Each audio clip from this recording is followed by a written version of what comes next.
Right, welcome in everyone. Welcome.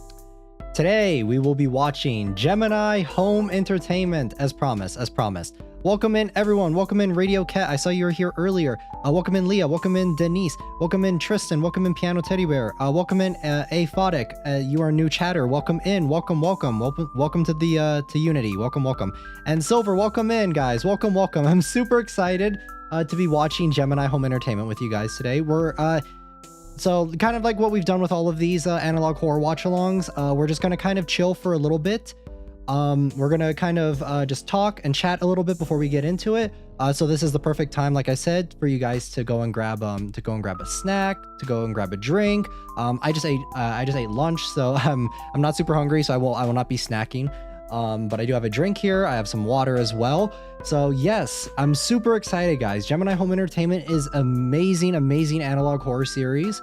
I know quite a bit about it. I have seen it before. I don't remember it too well though, if I'm being 100% honest. I do know that it is one of the original analog horror series that kind of is more of the progenitor to a lot of the more popular ones that we see nowadays. It's definitely takes a lot of inspiration, or not a lot of, I think Vita Carnis does take a lot of inspiration from Gemini Home Entertainment, especially with the way that it is, the story is told and the way it's presented. So I'm really excited. This one, there are a lot of different elements to it. I like that this one kind of incorporates space and that sort of thing in it, which I think is really fun and really interesting, because I really like the whole space thing, especially for an analog horror series. I think it's very interesting. Welcome in Chakra, welcome in Ton, and welcome in Chad, and welcome in Baxter. Welcome in guys, welcome. But yes, I'm super excited. I do think that this one is it's not super long. There are a lot of, I think there are 19 videos, but each video, it's not like Greylock, where Greylock was kind of, each video was very like there were some videos that were very short and then some of them were very long. It seems like Gemini Home Entertainment is pretty consistent with a lot of the lengths. I think most of them are like 5 to 7 minutes each, but there are 19 of them, so they're a lot more compared to Greylock. I saw you guys in the chat were talking about Greylock as well. Greylock is probably my top 3. Gemini is also pretty high up there too. I don't know, maybe one of these days after we've watched more analog horror series, after we've watched like a majority of the popular ones, maybe we'll do like a maybe we'll have to do like a ranking for all of them, where we just kind of sit and rank all of the ones that we've seen. Because I would love to do something like that once we've collected more analog horror series watch-alongs, because I would love to do a ranking just to have an official basis on where I would put all of them. Because whenever I think about a lot of them, I can't really remember what a lot of them, like where a lot of them rank for me. Leah Dreams, welcome in, welcome. Analog ranking Zatsu stream. Yes, that would be a lot of fun. And it's kind of like an analog horror series, like ranking / discuss video, that sort of thing. That'd be, I think that could be a lot of fun. Or not video, but stream. But yes, I think that would be very interesting. Very excited though. This one, there's a lot of lore to it. I do know that it, like I said before, it does incorporate a lot of like kind of Vita Carnis-y levels of stuff, even though this came first, obviously. And this one definitely paved the way for a lot of more modern analog horror series. And I don't really, like I said though, I don't really remember too much about the story, so it's kind of like that with a lot of these analog horror series. I may have seen them before, but getting back into them is gonna kind of be a way of me like rewatching them. It kind of refreshes my memory, and it's also kind of like watching it for the first time again, because a lot of these analog horror series, they're kind of like movies or not really like movies necessarily, but they kind of remind me of like movies I remember more, I guess, compared to analog horror series. Ghost Orb, welcome in, welcome back, welcome. And thank you for the 1-up as well. Thank you for remembering as well, guys. Alien Isolation waiting room, that is up as well, so we will be playing that. I'm super excited to be playing Alien Isolation with you guys. It is a game that I very much I've seen other people play it. I have not played it all myself. I think I've said it previously. For Alien Isolation, I only played like the beginning of it when it first came out, but I've never finished it, so I'm really excited to play that with you guys. It's going to be multiple streams though, so be ready. It's not going to be a one and done sort of thing like a lot of the other streams that we do on this channel are. So it will be a series. Especially wanted to play that because Alien Romulus is coming out. It's about a month, I think, actually, from when I will be on vacation when it comes out, though. Yeah, it's almost exactly a month that Alien Romulus is coming out. But like I said, I will be on vacation during that time. More details about that will be announced in the future. I will be gone for, I think, about 10 days. I will be planning some uploads for just some pretty short horror games for uploads during that time. While I'm gone, I do plan on seeing Alien Romulus though while I am on vacation, so that maybe when we get back and we go back to playing Alien Isolation, we can definitely talk about it and that sort of thing. Assuming we haven't finished it yet. I don't know how long that game will take us. But back to Gemini Home Entertainment. As you guys know, I love like the spacey stuff, like when it comes to just horror stuff in general. Not really so much. I do like sci-fi and horror stuff, not as much as I think, not as much as I think just like more realistic depictions of space and stuff. I think that's a little bit more interesting for horror stuff, and that's what I think is really cool about Gemini Home Entertainment. It's not really sci-fi. I'm so hyped for Alien. Looks like a good return to form in terms of scare factor. I know, it looks really good. Alien Romulus looks amazing. I really like the director who did Evil Dead, the remake of Evil Dead, Fede Alvarez. I really liked what he did with the Evil Dead remake. Some people don't like it. I don't mind it. I think it was pretty fun. But I'm excited I'm very excited to see what he has cooking up for Alien. I think it's going to be a very, very interesting time. I'm also excited to see how it kind of ties into the greater lore and stuff.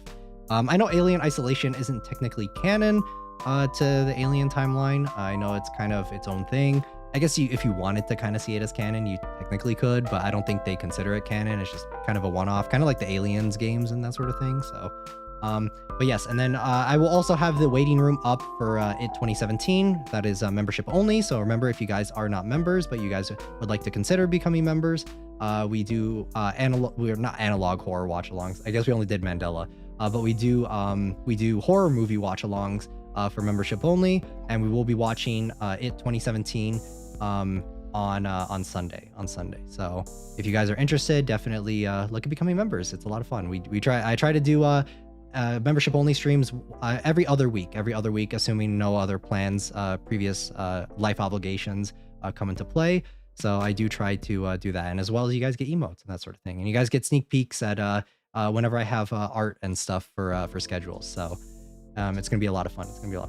A lot of stuff this week. I also have to I will be recording later today as well. So we have lots of stuff to do.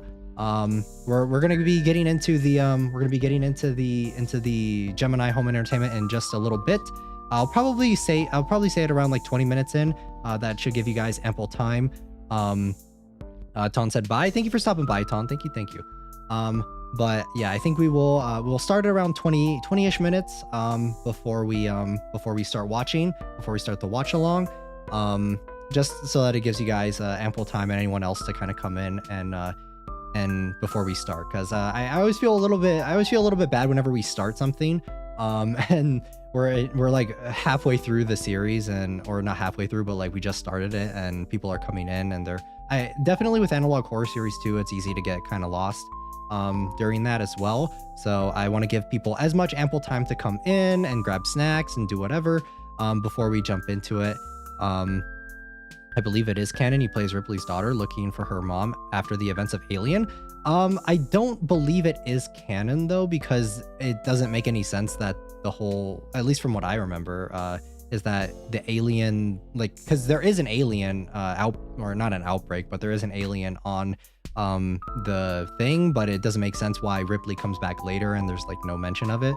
Like, I guess you could kind of consider it canon, but I don't know if the official, like, because I know that the main ones that are canon are Aliens,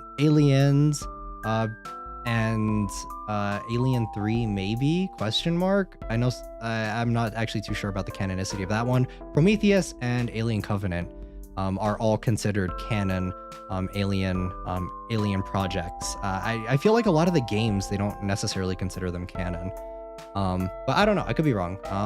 we can actually look it up right now since we are just kind of hanging out and waiting. Alien isolation canon. Let's see.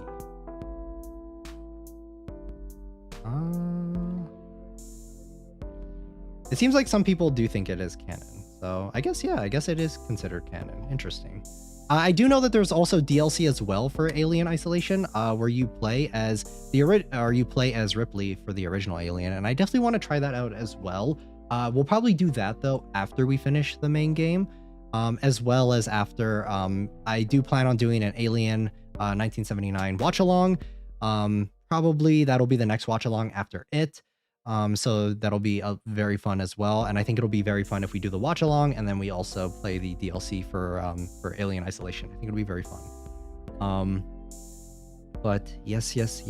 Trying to think if there's any other announcements or anything. I don't think I have any other. I don't think I have anything else to talk about other than that. Oh, as well, guys, make sure if you are watching the watch along with us. For Gemini Home Entertainment. Joyce, welcome in, welcome. Make sure that you go check out the official channel for Gemini Home Entertainment. Link is in the description, as always. So please go check them out, give them some support. They definitely deserve it. They're one of the founding fathers for analog horror stuff in general. So definitely go give them a subscribe. Go give them a watch. Go give them the watch time as well. If you guys are watching it with us, with me, so definitely go do that, because yes, it's an amazing series. I'm definitely going to be trying to analyze and talking about stuff probably after every video, kind of similar with what we did to what is it called? What was it?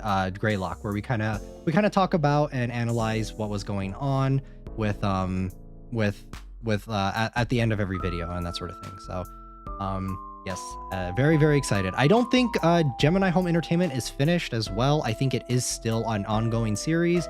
I did check, I did do a little bit of research on the creator. They did state that it is still ongoing. It is not done, so it's just for the quality of Gemini Home Entertainment, it takes a bit longer for stuff to come out. And I think as well, if you join their Patreon, they do post more stuff on there as well. God, Greylock is so good. Yes, Greylock is amazing. I love Greylock is. I feel like Greylock has very good consistency. It's the quality, like it speaks for itself, and I definitely think that Rob Gavigan for Greylock, they definitely understand, and they understand what they, like I said before, and during the Greylock stream, they're a horror content creator before they made Greylock, and I did watch their stuff before. Stella, welcome in, welcome.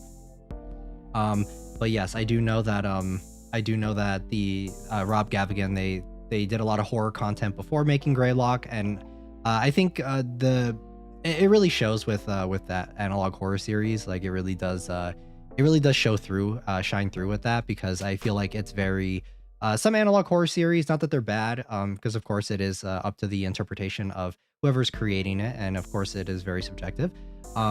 I do think it's like some of them that I do watch, it doesn't necessarily feel as not like high. I guess high quality is a good way of putting it, and they're on actual VHS too. I hope they sell copies. Yes, that is one thing that it's like it's very crazy, very like the level of attention to detail and stuff.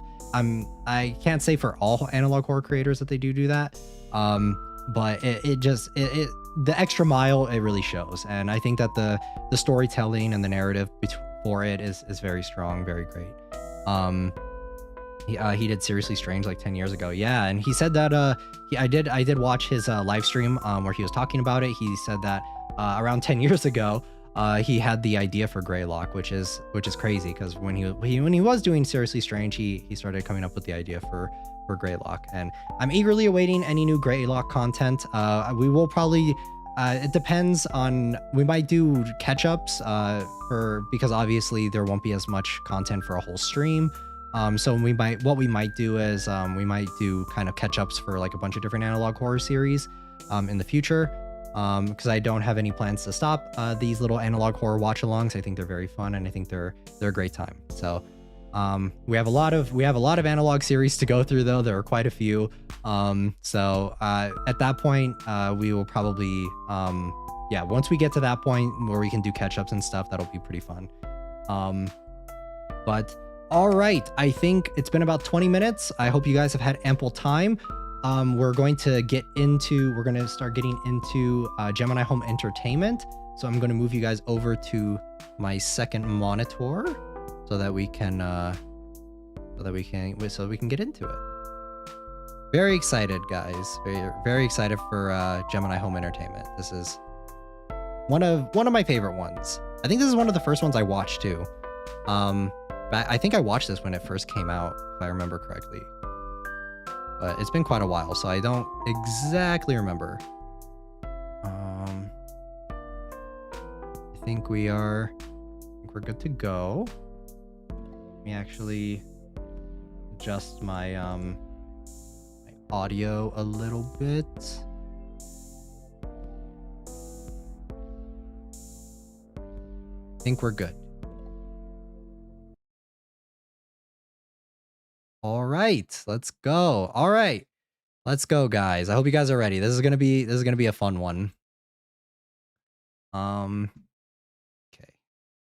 I do like that they add the unlisted videos on here. Because I know that a lot of a lot of other analog horror series, it's kind of like you have to kind of dig for it. It's kind of like an ARG sort of thing where you have to kind of like dig for the different like unlisted videos and stuff. For me personally, that's not how I prefer to digest my content. I prefer it just to be laid out for me and make my own judgment and stuff like that. I'm not super analytical when it comes to my stuff. I just kind of like when we do watch these, I just kind of watch, have a good time, kind of treat it like any other horror movie or that sort of thing. So that's kind of how I treat these watch-alongs. I'm not super analytical with it. If I did do stuff like that, it would take a substantial amount more time for me to do stuff like that, because I would have to research and that sort of thing. But all right, guys, we're gonna jump into it.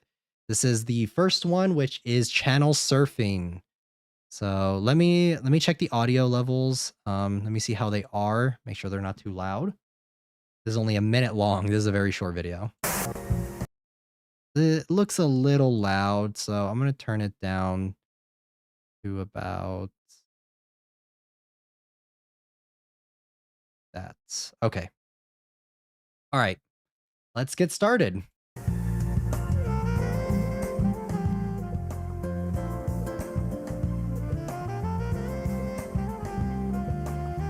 All right. While this is playing, I'm still gonna mess with the audio a little bit because it seems like it's a little loud.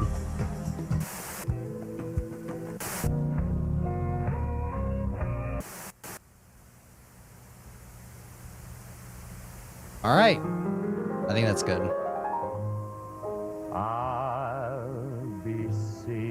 Ah, yes, our solar system. What's your guys' favorite planet? Mine is Saturn. I think mine is Saturn because I like the rings. I know that there is a game for this as well. The Lethal Omen game.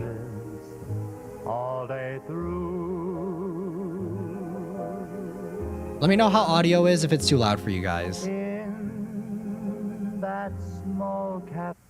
All right, here we go. World's Weirdest Animals, Gemini Home Entertainment. You can definitely see the inspirations though for Vita Carnis. Jupiter, let's go. Jupiter. World's Weirdest Animals. Rural Minnesota. Pluto? Pluto's not technically a planet anymore. Wilkin County. I feel like this one really does feel like a kind of TV sort of analog-y vibe. Like nature mockumentary sort of thing. A Greater Prairie Chicken.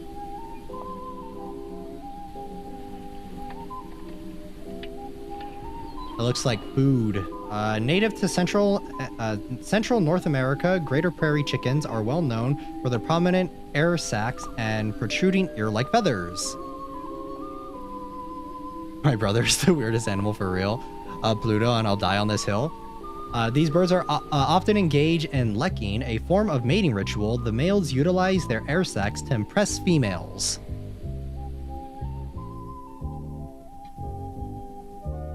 During the winter, greater prairie chickens have been observed diving into snow to stay warm. How weird! Diving into snow to stay warm? That feels like it's counterintuitive.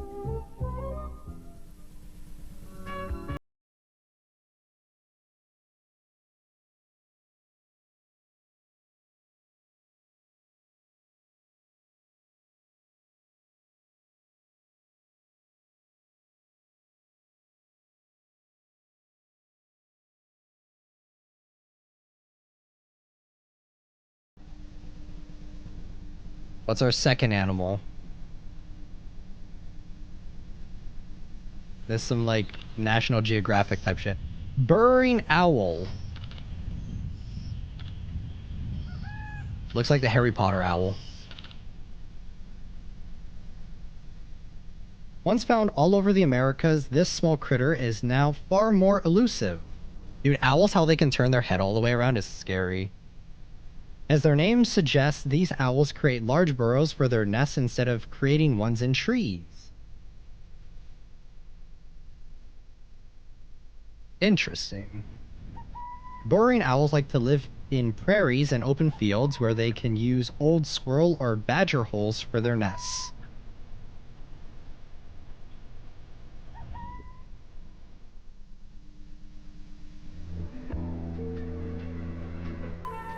Educational video, nothing can go wrong, right? Everywhere. What is everywhere?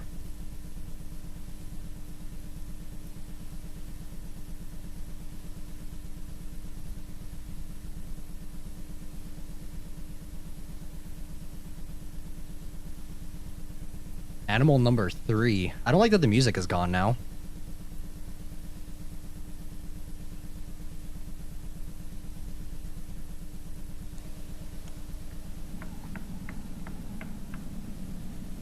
Sounds like a bird or something. Wood crawlers. Can we get a fact check on that? Are those real? Found all over North America, these animals are excellent hunters, being able to tread most terrain without making a sound. Guys, for any of my North American peeps, can you confirm? Can you confirm yes or no? Their preferred nesting locations are inside the homes of large families where large swarms can adapt easier. Wait, what? You will hear screaming.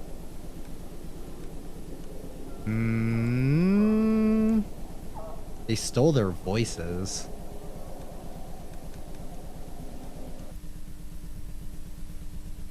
So... burn the bodies lest they stand up again. We got like a Resident Evil, Residence is Evil sort of deal. Nature's mockery.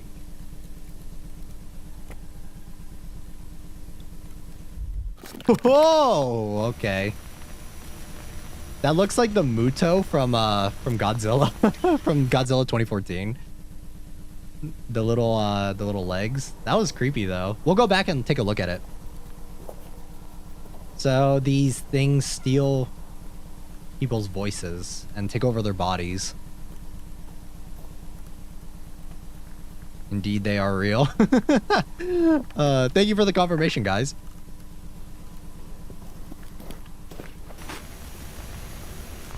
Wait, what was that? Hold on. What was that? I did not see that.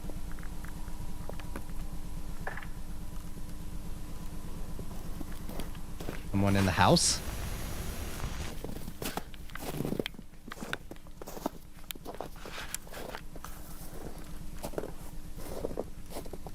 Hello, good sir. We're just peeping in on you.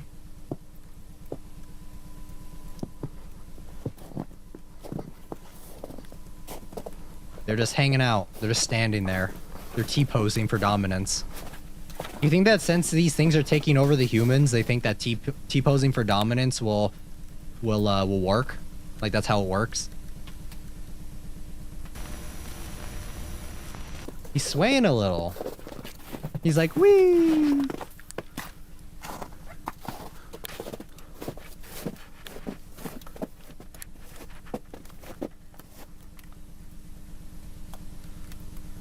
Is he like making...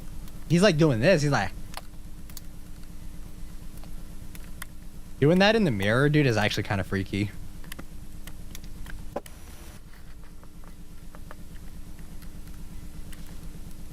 What is that? Why are you right behind him? Fake people. Those don't look like fake people, but okay.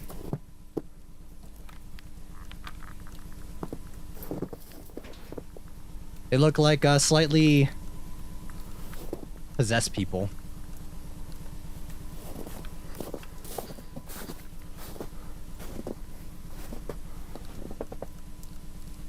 This is some high quality documentary footage right here. You'll love to see it. It's very Blair Witch-esque.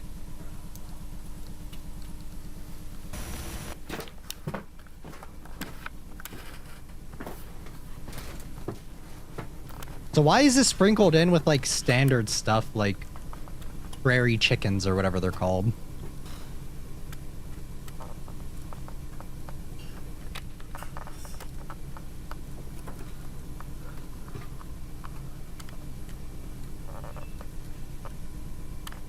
Oh shit, you're seen? Yo, God.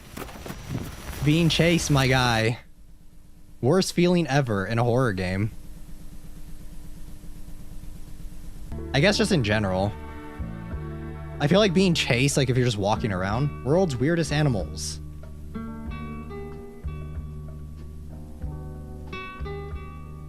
Gemini Home Entertainment.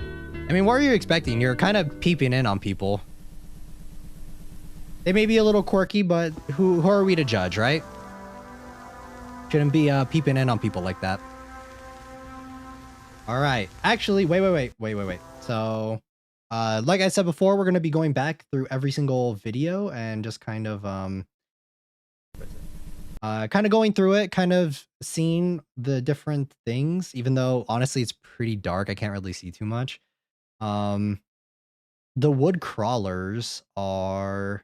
Because like I said, it's been a while. It's been a hot minute since I've seen this, so a lot of this is kind of refreshing my memory a bit. So the wood crawlers found all over North America. They prefer nesting locations inside of large families where large swarms can adapt easier. So do they like take over their house, or like how does it work? How do these parasite type things work exactly? I'm assuming they're like a parasite. This thing right here, like it shows up for like a brief second, but this is kind of cool. I wonder if this is just like cardboard or something. Like it's just painted cardboard. But it works very well for the presentation. These legs though really do remind me of Muto from Godzilla. And then, yeah, we got the creepy people standing, T-posing. So I'm assuming that it takes over, when it gets into the family, it like takes over their brains or something. And then just kind of, I don't know, has their way with them. I don't know, guys. I don't know how to describe it. They're just kind of hanging out, just standing around. Maybe trying to lure more people around. But yeah, easily this was the scariest part right here. For this shit, where they're fucking booking it. I wonder how he got so close to some of these other ones and they didn't notice him. But all right, that is the first one. That is World's Weirdest Animals. That is definitely one of the weirdest animals I have ever seen. So we're gonna be moving on to storm safety tips. I like chickens. Let's go. 7 out of 10 needs more lighting. Yeah, it's pretty dark. It's pretty dark. Top tier documentary footage. Top tier. Storm safety tips brought to you by Harbinge Technologies. Harbingers from Genshin Impact? Question mark?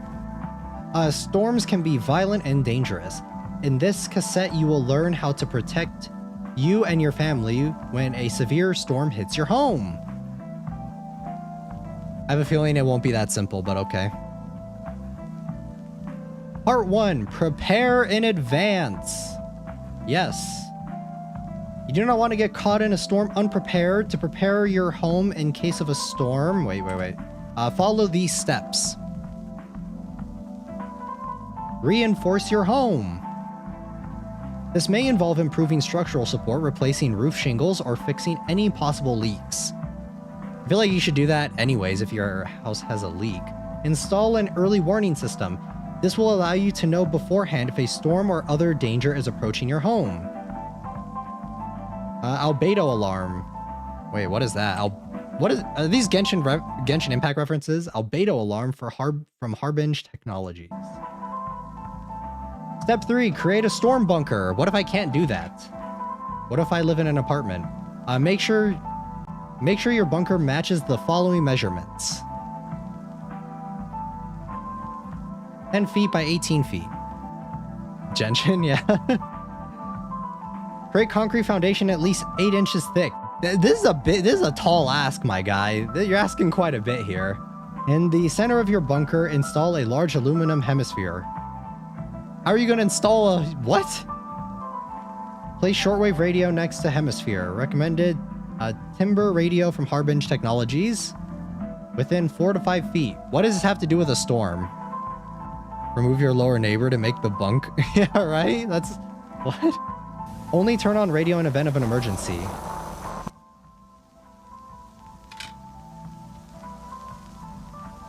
What to do during a storm. In the event that a storm hits your home, it is important to follow these steps.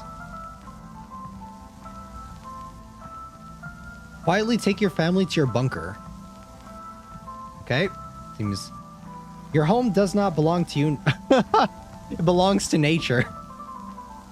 Turn on shortwave radio. Ignore all sound produced by the radio. These are auditory hallucinations. Wait, auditory hallucinations from a storm? Remain calm. Your tears are filled with salt.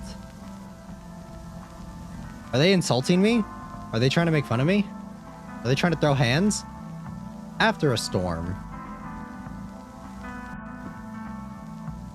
If you believe the storm has passed, carefully leave your bunker to survey for damages. My home does not belong to me now. If your house has been severely damaged, check for movements inside. Movement? Do you hear the chime? You are safe. The storm has passed over. I feel like we're getting a lot of contradictory information. Look to the field. Do you see the lights? Not the lights! Not the lights! Return to your bunker.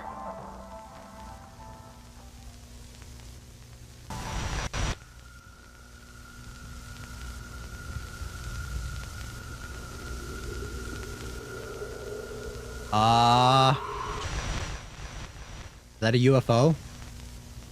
Or are those eyes? Listen.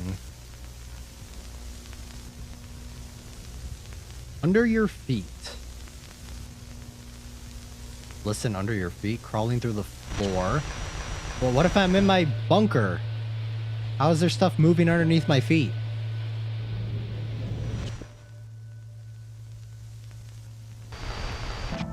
Congratulations, you are now well equipped to defend you and your family against storms. It's the deadlights from It. Okay, this one was pretty self-explanatory. Pretty simple. So, we're gonna go back and look over it. I mean, whenever we see the found footage stuff, this is pretty freaky. It's the little green men! It's the little green guys. They're taking over, guys. So, obviously we're getting some weird information sprinkled in. Like, some of it seems pretty normal, and then other ones are just like, what the fuck? What does that have to do with a storm? It kind of reminds me though of I don't know if you guys have seen M. Night Shyamalan's Signs, where it's like telling you to like go into your go into the basement and stuff, and it kind of reminds me of that a little bit. Um, Obviously, I do remember from previous watches that the Harbinge and Timber Radio stuff comes into play later with kind of being Sussy Baka. Also kind of reminds me of like the Vita Carnis sort of thing, because I do know that Vita Carnis definitely takes inspiration from this, I can tell.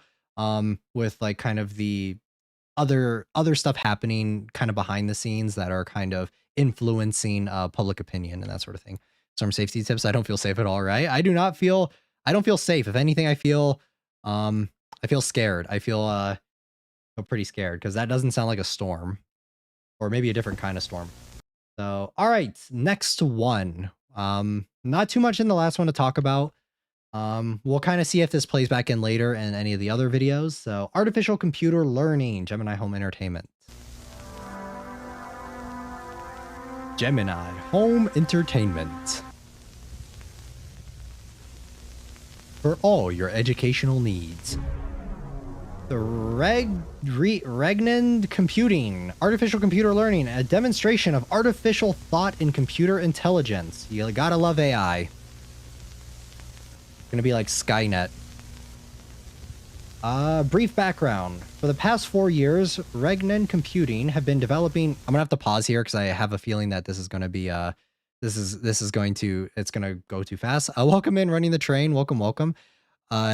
Night Vale type storm. I don't know, more like a alien type storm.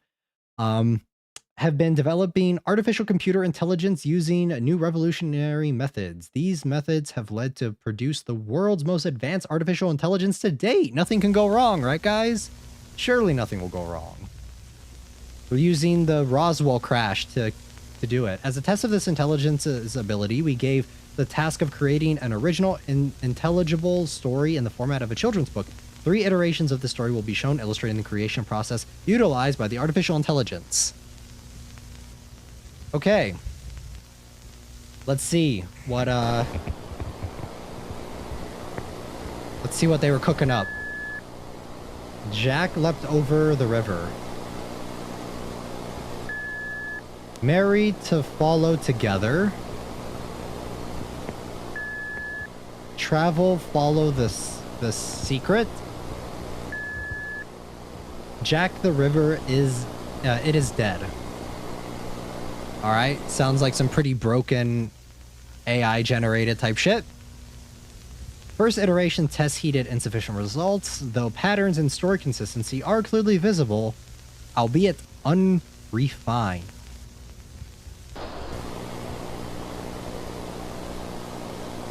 Iteration 2. Jack leapt over the river. Mary followed close behind.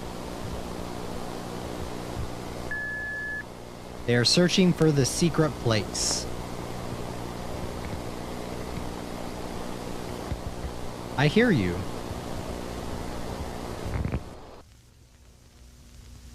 What does this AI have to do with the overarching story? The intelligence builds upon its previous iteration, utilizing complex wordage and proper grammar and formatting. The Cube, welcome in. Welcome. Jack leapt over the river. There goes Mary down the stream. The secret place will keep us safe. The river flows, but not with water. With the blood of the aliens' victims.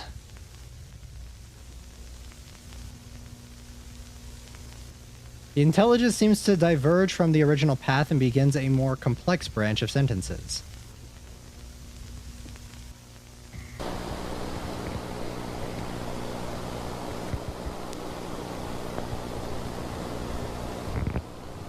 Iteration 4, Jack heard it again. There is a voice from space. The Lisan El Gaib! Jack, do you see me? I've become something else. Interesting. The voice from the outer world. The Lisan El Gaib. The Quizart's Hatterack.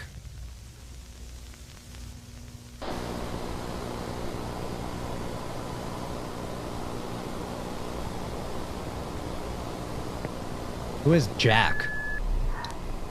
Listen to the silver box. The stars are moving now. Do you see the hungry eye? Here I am.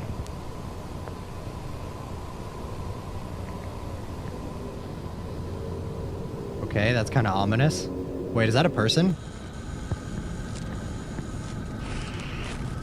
Wait, what is that? Hold on. Visual distortion. Intent. Okay. Ooh, what is that?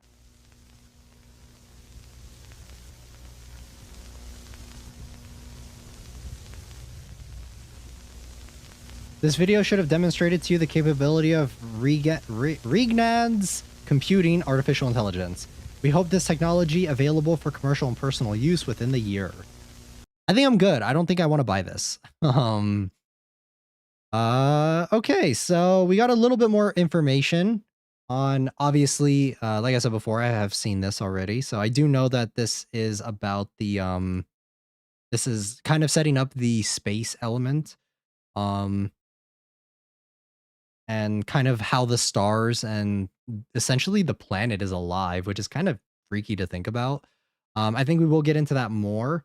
And if I remember correctly, I think Jack and Mary are characters in this story that become more important later on down the line. I don't remember exactly what they do in the story. I just remember that they do become kind of, I guess, the main characters. I think that Jack is the one, if I remember correctly, Jack is the one that is doing or making these videos essentially and like sprinkling in other stuff. And I think he's the one in charge of the found footage stuff, trying to warn people of what is actually going on.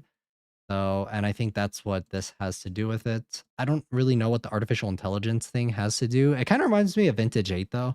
If you guys have seen, that analog horror series with the AI artificial intelligence thing. But yeah, all right, I guess that's pretty much it. Still not too much to go over yet. We're still kind of in the setting up phase of Gemini, so we're gonna move on to the next one, which is our solar system, and I think this one is really gonna start picking up. Gemini Home Entertainment. Yeah, I think this is definitely where it starts picking up a bit more. Our solar system.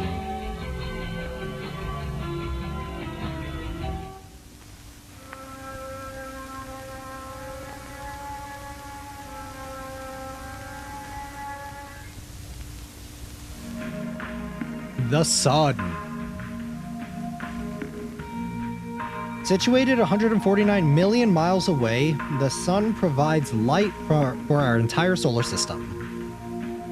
I love the music in this. Without it, Earth would be a barren, frozen rock. Yes, it would. Mercury. As one of the smallest planets in our solar system, Mercury is also the hottest.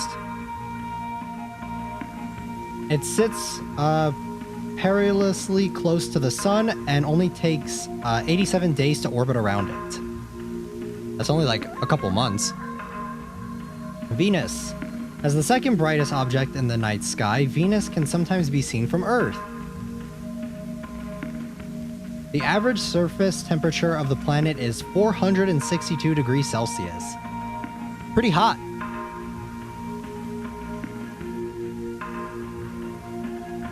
Earth. Earth is one of the only planets in our solar system capable of supporting life. One of? Don't you mean only? With 71% of the planet covered with water, it is a miracle we can all fit. Mars. Often called the red planet, Mars is mostly barren desert world. Pieces of Mars have fallen to Earth in the form of meteorites. I'm assuming that has something to do sooner. As a gas giant, Jupiter has no solid surface, which makes it impossible to stand on. The large spot on the planet is known as the Great Red Spot. It is not an eye. Are you sure about that? Although mostly a gas giant, there may be a large solid core deep inside the planet, for Saturn. This planet's prominent rings are quite a sight to behold. They are the gateway.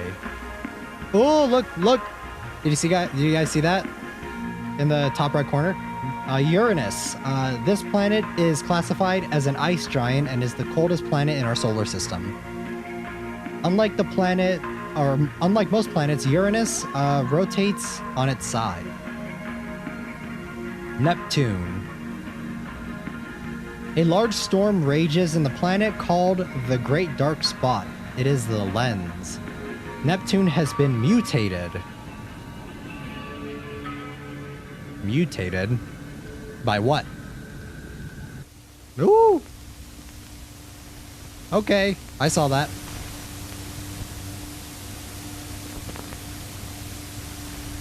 The iris.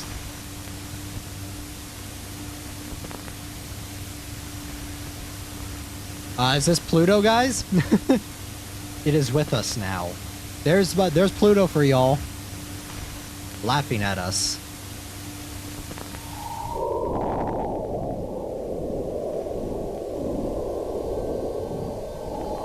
It's sucking us in. That definitely looked like an eye. Behold.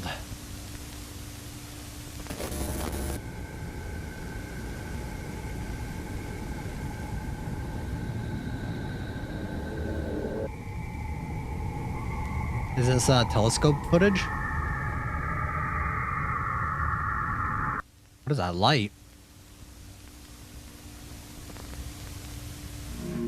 Oh, there's Pluto. Never mind. As the smallest planet in our solar system, Pluto is only 1,188 kilometer radius. Although it hangs at the edge of our solar system, this planet isn't going anywhere. I think science would argue against that.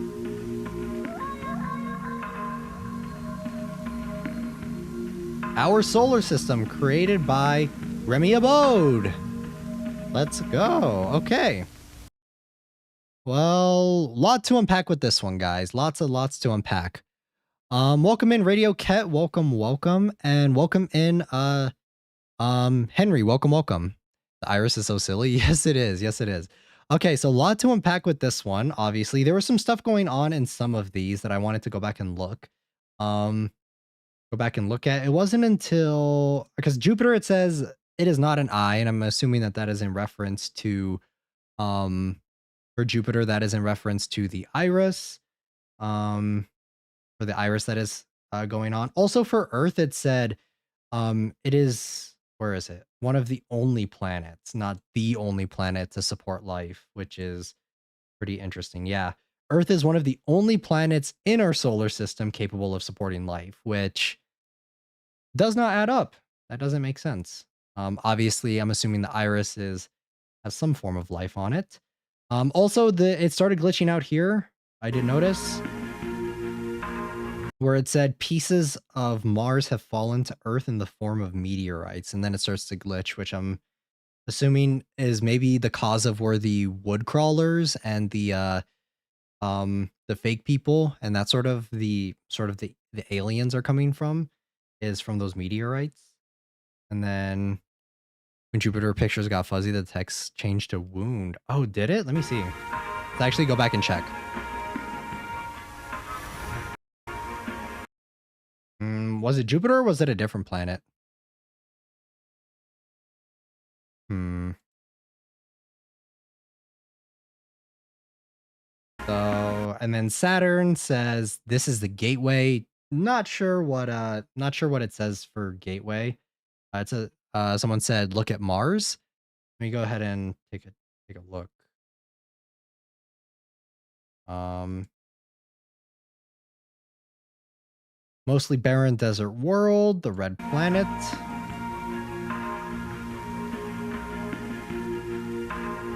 Pieces of Mars have fallen to Earth in the form of meteorites. I don't think it changes or anything. Not that I can see. It is the bottom line of text.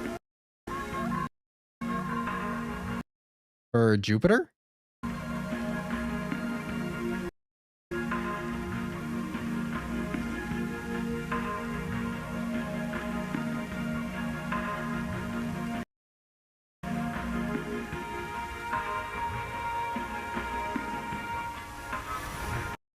Oh, it is an open wound. Okay, I see, I see. Yeah, you're right. Um, Also for I remember for Uranus, also on Saturn, guys, you can kind of see you guys can kind of see this thing going on over here in the top right corner. I'm assuming that's Uranus cuz doesn't look like the iris or anything like that. Um Very interesting. I still don't it says that this is Saturn is the gateway. I don't really know what gateway means because it seems like the iris thing is already here, but I don't know, maybe actually yeah, I don't know. It is by code. For which one? For Mars?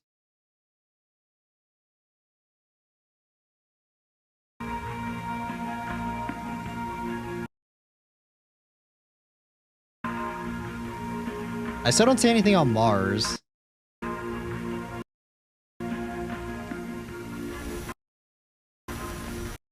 I mean, I see that that it's malfunctioning, but I don't see anything else. Um, but moving on, there is Neptune as well, or Uranus first. Uranus is let me see. Rotates on its side.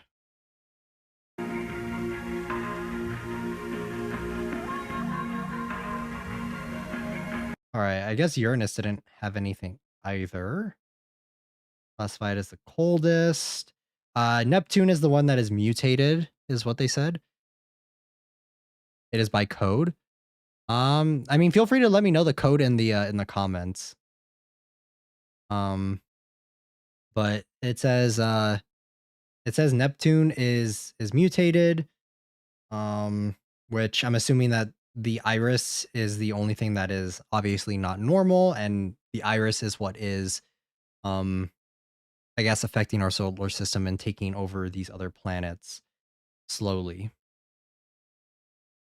It's the Dark Lord looking for the One Ring. I don't know, but I don't know if Sauron is looking for the ring. Um, and then we have the iris here, obviously, because the video part is literally shot the solar system when it is aligned. Look at the name.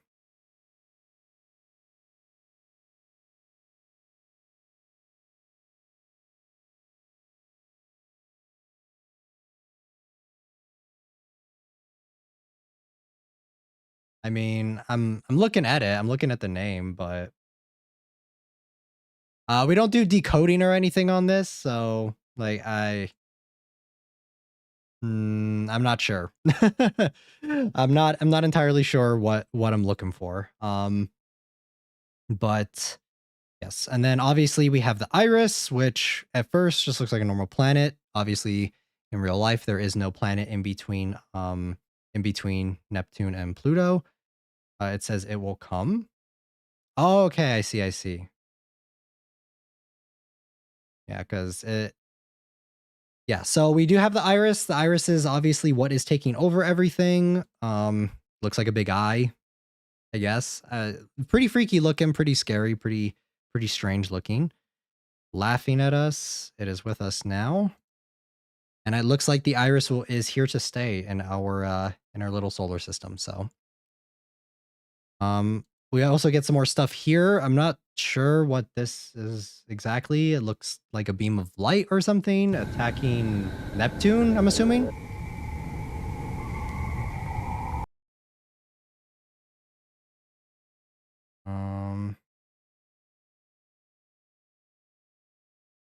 But okay. Yes, yes, yes.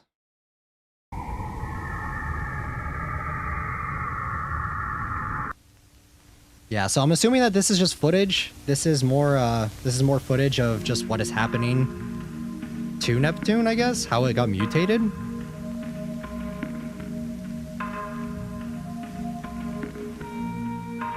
But all right, I think that's pretty much it. That's pretty much it for this one. A lot to unpack. We're getting more lore. It's just Goku fighting Frieza. I guess yeah, it could be that as well. Could be Goku's a spirit bomb as well. But all right, that is pretty much it. We're getting more lore that about the entity that is going on in this series, which is the Iris. So all right, we're gonna move on to the next one. Camp information video, Gemini Home Entertainment. Let's go. We're looking at a legendary Dragon Ball fight. Moonlight Acres Family Camp, ever since 1930. Come visit Moonlight Acres Family Camp. Since our founding, Moonlight Acres has been devoted to family and creating memories. Our campground is pristine and beautiful as ever, a relic from the past. Many of the original camp buildings remain untouched since initial closure. Let's look at some of the activities our camp has to offer. Yay, activities! Let's go!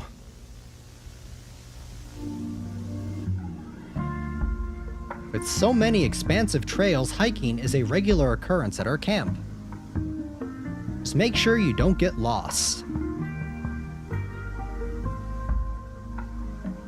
Archery has been a tradition throughout our camp's lifetime, with the targets getting more extravagant every year. Yes, you can shoot aliens now, let's go! Our canoe trips are always a blast.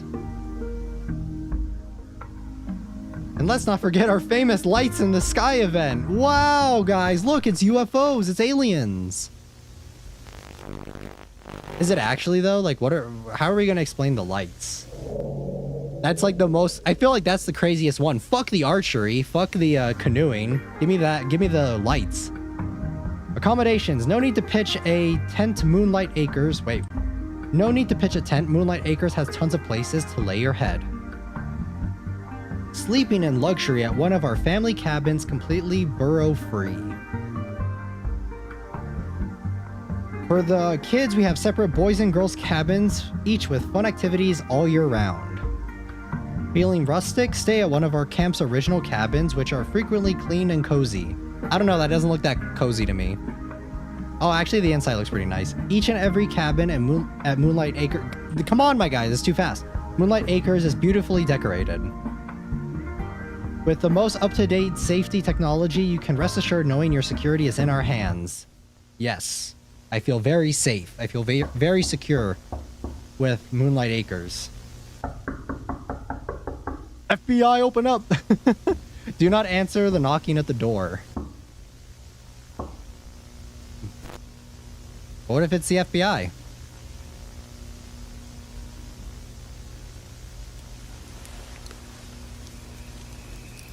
Ah, yes, a nice campfire in the middle of the night, in the middle of the woods, where aliens are seen.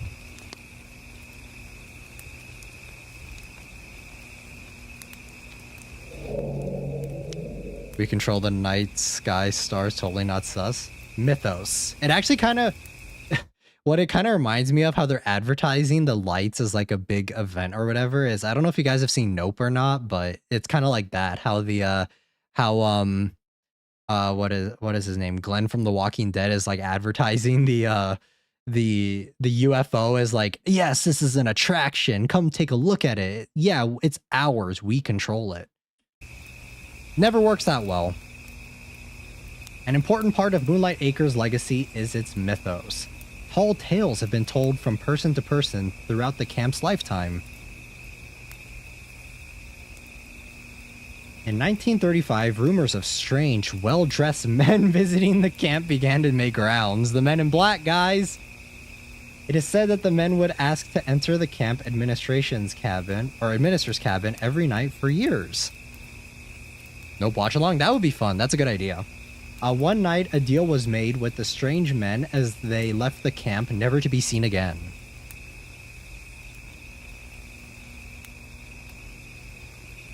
They're investigating the area. Another popular myth arose in the 30s when campgoers began to have sightings of skinwalkers. Oh boy. Not the skinwalkers, man. Is this where the legend comes from then?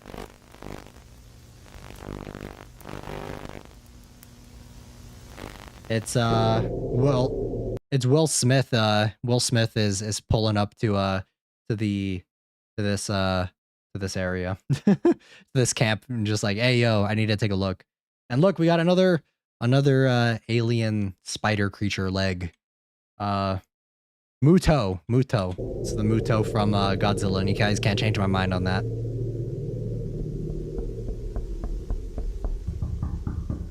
Don't answer the door. It's the creepy men in black. The well-dressed men. That's screaming. Vessels. Guys, it's so hot. I'm cooking here. Adam Levitch, men's club supervisor. Barry Johnson, assistant activity supervisor. Answer door. Wait. Answer door. The men are mimics. Oh, I see. I thought they were part of the government or something. Are the aliens getting slapped too? So men's club supervisor. So Adam answered the door. Are these the people that are the well-dressed men? Barry answered the door. He got it. Truman answered the door. Bethany answered the door. Alec answered the door. Ooh, what is that? Nice little spider crab looking thing. Pretty nice. You can't refuse, you receive life, I receive campers. I don't know. Ask to answer is what is knocking on the doors. Or these things, I guess. Or ask to enter. Oh my god! What the fuck is that? What in God's name? Yeah, y'all got cooked. You answered the door. Y'all shouldn't have answered the door. They probably didn't watch this this information video. Let's go. Okay. Interesting. Okay, well, we got definitely more stuff going on. So we got the what is it? Guys, I haven't seen Nope in a minute. What is the name of it? It's like June. It's not Juniper. What's his name from Nope? Oh my god. It's whatever his attraction was. It's his attraction from Nope. They're advertising Harvest, actually. That's kind of suspicious. So yeah, their famous Lights in the Sky event where you'll get abducted by alien and probed. Accommodations, pretty standard stuff. Jean jacket, yeah, jean jacket. But there was something. It was something. I forgot what it was. His area was named something, but I forgot exactly what the name was. Nice cabins though, I gotta say. What other analog horror series have you watched? We have done Godzilla, or Man in the Suit, and we have done Greylock. And there was another one as well for Mandela Catalog, but that one was membership only. But welcome in that one guy. I don't know. I haven't seen it yet. It's a good movie. It's a good movie. We might do a watch along for it for membership only at some point in the future. They can't make the mimics. Oh, I see. So they lure them there to make the mimics, like to make the fake people. Yeah, guys, remember they got you. Their safety is top tier. Promise, trust that they won't turn you into a hive mind monster servant. So, and then we also got the people who were did I read this? I don't remember if I read this. My maker's mythos, tales have been told about the camp's lifetime. I think I did read this. Yeah, the well-dressed men and skinwalkers, which what is the definition of a skinwalker? Isn't just a skinwalker a person who who looks human but is a little off, like they're a little uncanny valley. I saw Nope after an extremely strong gummy of sorry. It was honestly so funny. I thought Nope was really good. I really enjoyed it. I thought it was a really fun time. I thought it was pretty fun. If you take recommendations, Monument Mythos is my favorite. I mean, I am taking recommendations for Analog Horror Series. Monument Mythos, though, is very long. I don't know how many, that might be honestly 2 streams. I feel like Monument Mythos is going to be one of the later ones that we tackle because it is just so long. It is a very long series, I know. And it's very crazy. It gets very, like a lot of stuff happens. But I do know that some of the stuff in it is kind of similar to this. And I think that's kind of interesting. Native American mythos thingy. Yeah. I think skinwalkers look human or like a real person. Do you know Dead Sound series, Autodale? It's not analog, but animated, not really horror, but creepy. I'll definitely check it out. Vita Carnis. Oh yes, we also did Vita Carnis. I also forgot that one as well. Yes, we did do Vita Carnis as well. That is one. I have a whole playlist on the channel, on the homepage of the channel, where we have all of the analog horror watch-alongs that we've done so far. Monument Mythos is, I believe, over 3 hours. Yeah, it's pretty long. So, like I said, we're getting the spider thingy. I love the creature design. It's really cool looking. It's very Lovecraftian, spacey sort of deal, because even though Lovecraftian is kind of seen for like the sea sort of stuff, it is they do come from from space, like the Cthulhu and stuff, and like the different Azathoth and those sort of Lovecraftian monsters. They don't only come from the sea, or they originally come from like space or something like that. A lot of Monument Mythos got retcons, so it is shortened now. If you only go only what's canon. Also, have you seen it? Some of it before? I have seen some of it before, but I didn't watch all of it. It was I think when I started watching it was a little too long, and I dropped off of it. James's story is a good one. Ooh, interesting.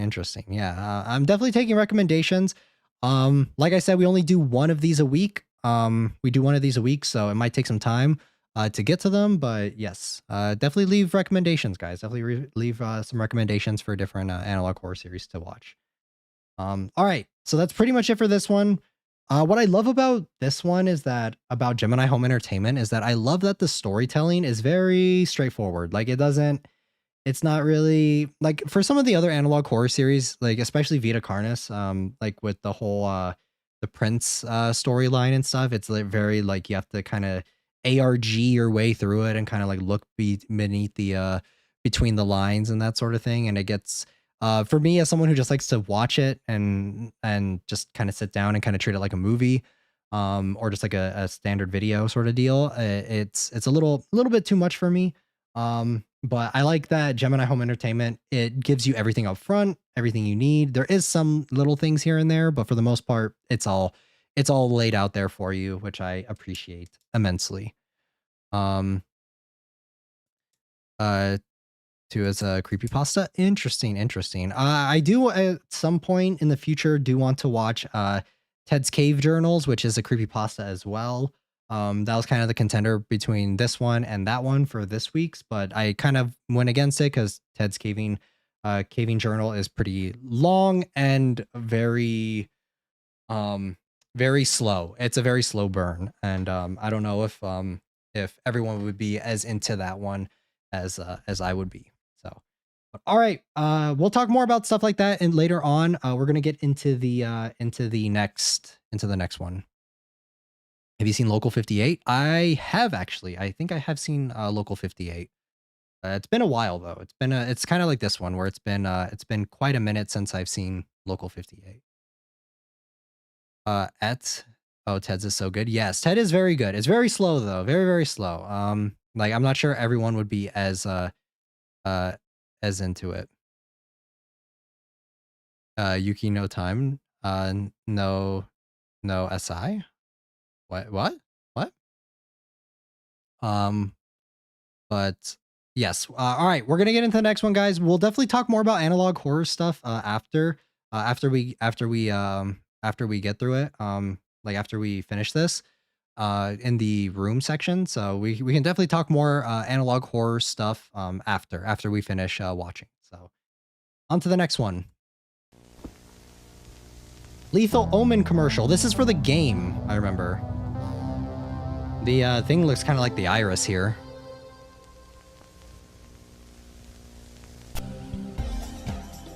Lethal Omen. Sounds like a movie. Intense action. Yeah, guys, look at this action. Isn't this so intense? Challenging puzzles.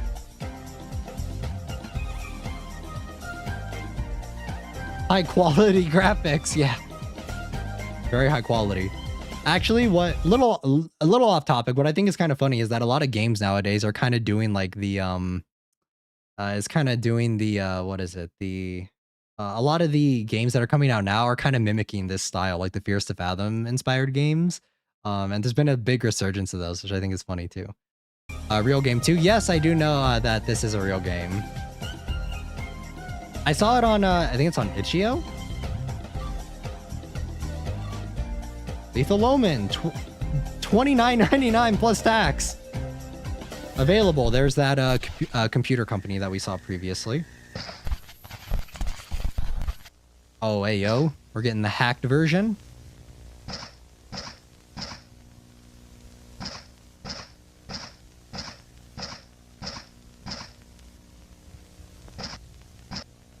Family cabins. So I'm guessing this is supposed to be the camps from the previous one.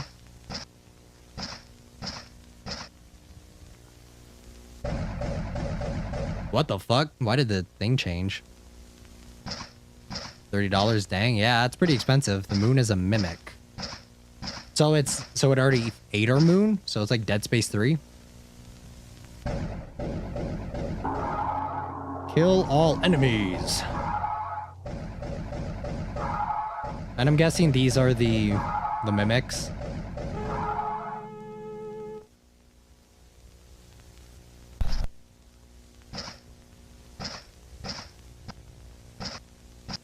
Oh, we got lore? The times. Thankfully, there's not really any important lore in the actual game. Yes, I appreciate that immensely.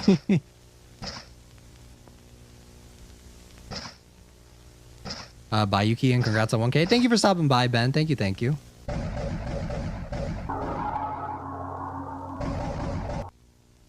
Interesting.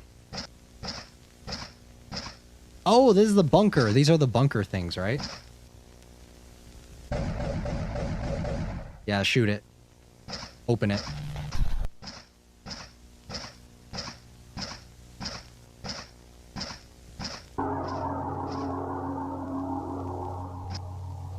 So I'm assuming that these things that you're shooting are the people that are possessed by the skinwalkers or whatever. All enemies dead. Okay. Interesting. Depending on how long this stream is, we might actually just try the game out just to kind of have a laugh. That looks more like a skinwalker than the other person, though. We might try the game out after. Why isn't this guy going down? Run!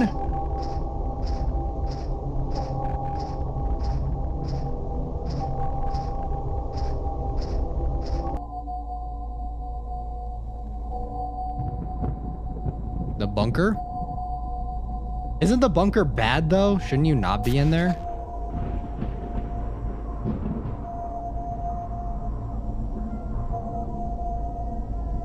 Unkillable, yeah.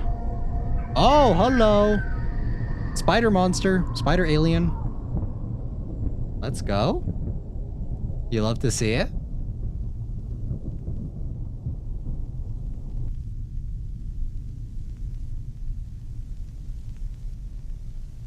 Why did it not kill him?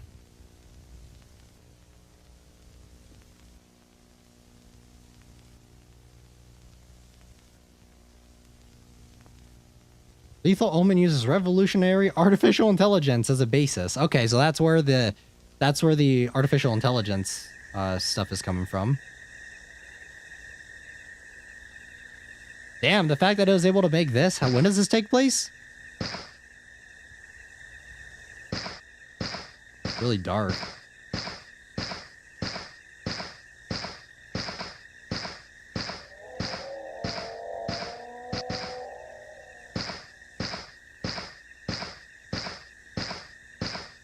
The bunker is set up like a storm save. Yeah, I do remember that. Spider monsters? Ah, yeah. Got some spider monsters going on.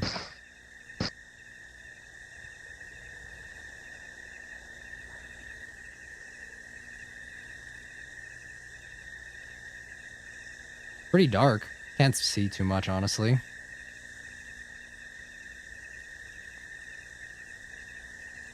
Oh, there it is. There's the iris. Staring back at us. It's our moon. Buy now. You can find Lethal Omen in stores worldwide. Outside of the lore of this, I don't know if I'd be willing to pay $30 for this. My own personal opinion. Gemini Home Entertainment. Yeah, this looks like the iris now.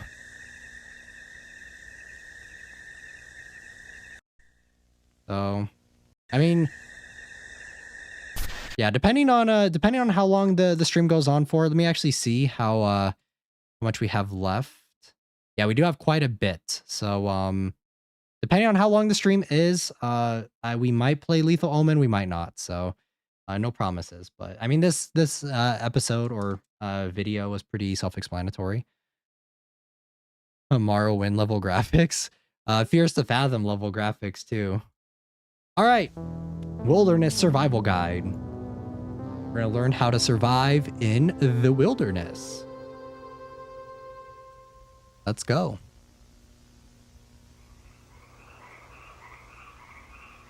Megalophobia from that. Oh, Jack. There's Jack. Jack Wild's Wilderness Survival Guide. Jack jumped over a river, and Mary followed soon, however the thing goes. Oh, whether you're camping, hiking, or hunting, it is important to stay safe when going into the wilderness. This cassette will teach you many survival tips that might just save your life, guys. You my fave? Thank you, John. Thank you. There's a basic knowledge that every wildlife explorer should know, including what equipment to keep on hand.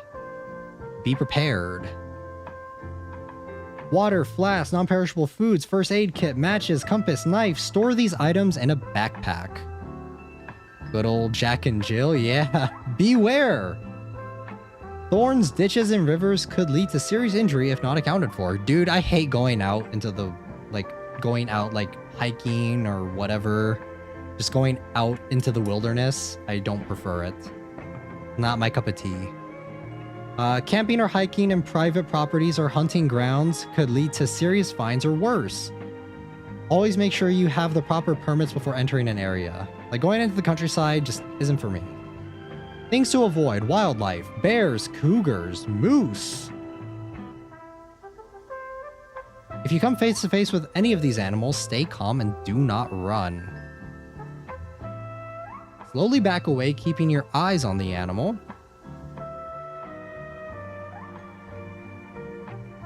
If the animal displays aggression, raise your voice and speak sternly. Yeah, make yourself bigger. You have to intimidate the animal away from you. Once you're out of eyesight, report the incident to local authorities. Yikes. Is that what happens to the people that get taken over? That thing? Things to avoid: plant life. Poison ivy causes rashes, itching, and swelling blisters. Water hemlock causes trembling, convulsion, respiratory failure, and death. Moose are evil. Nature's mockery. Oh, here we go. Causes hallucinations, sudden muscular paralysis, body disfigurement, and flesh decay. Yikes, that looks like a big slug or snail or something. Because doing it wrong means one, yeah. If you make physical contact with any of these plants, seek medical assistance immediately. Always keep a first aid kit on hand. Yeah, definitely got to watch out for that Nature's Mockery one. Sounds.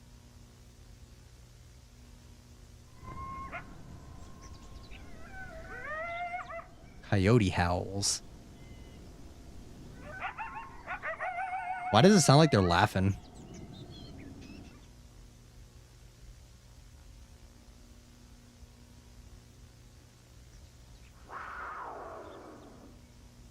That sounds like a stock sound effect.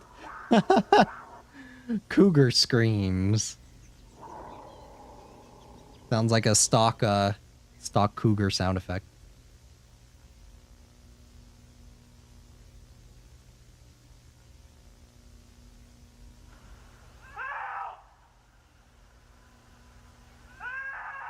That's unsettling. Auditory hallucination. Yikes.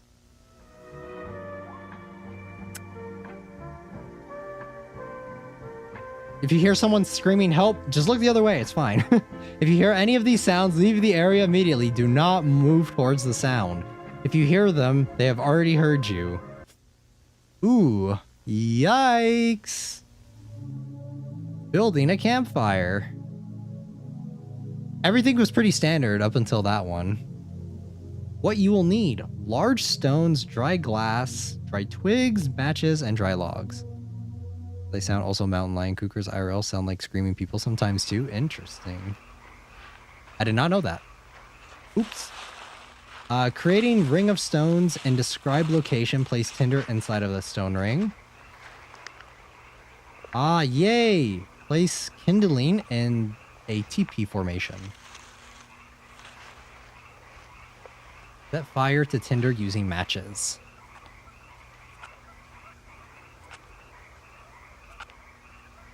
Nice.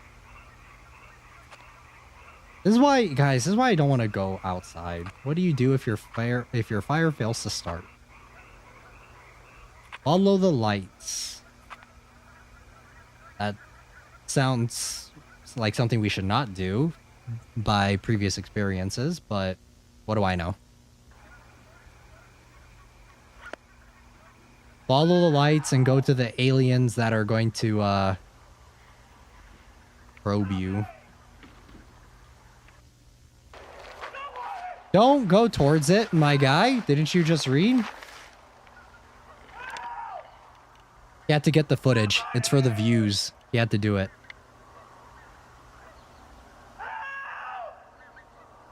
What I think is amazing is someone had to actually stand out in a field and scream like this. Oh.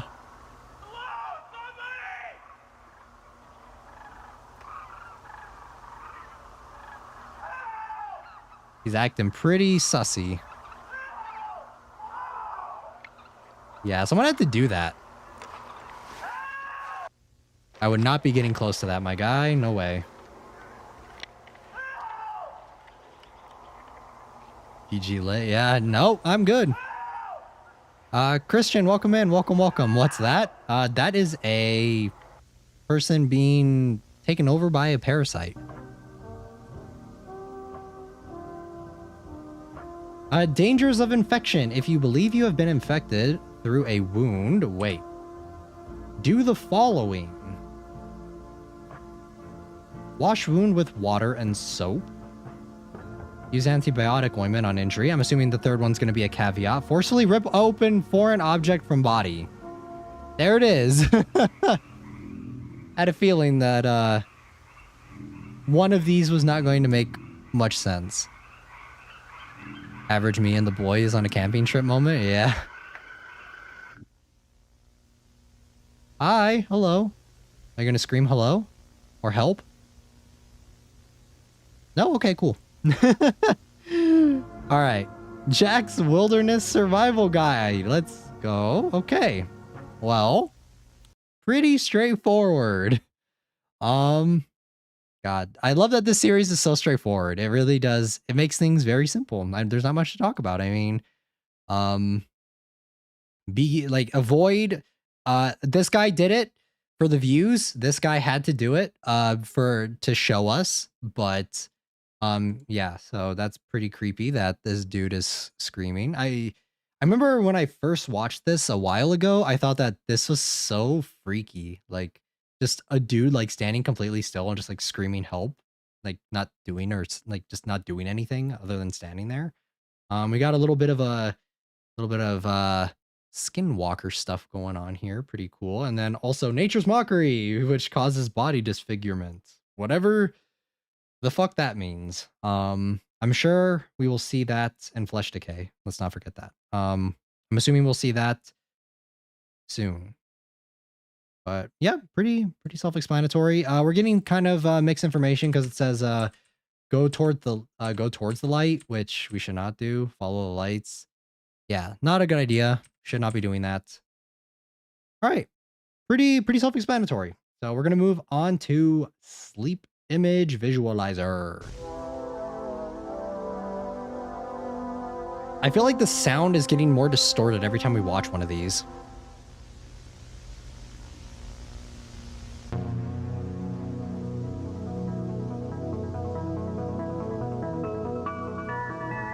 Harbinge Technologies. Genshin Impact. Sleep Image Visualizer. Setup and information. This reminds me of Greylock. Hella. Introduction to the Sleep Image Visualizer. Sleep Image Visualizer, Civ, main module, computer connection port. Module power port. And headset connection ports. Are the videos auditory illusions too? Maybe. Module connection cord. Oh my god, it's the Link gear from SAO. Aluminum dome. Either that or it's the fanciest looking tinfoil hat I've seen in a minute. Setting up the Sleep Image Visualizer.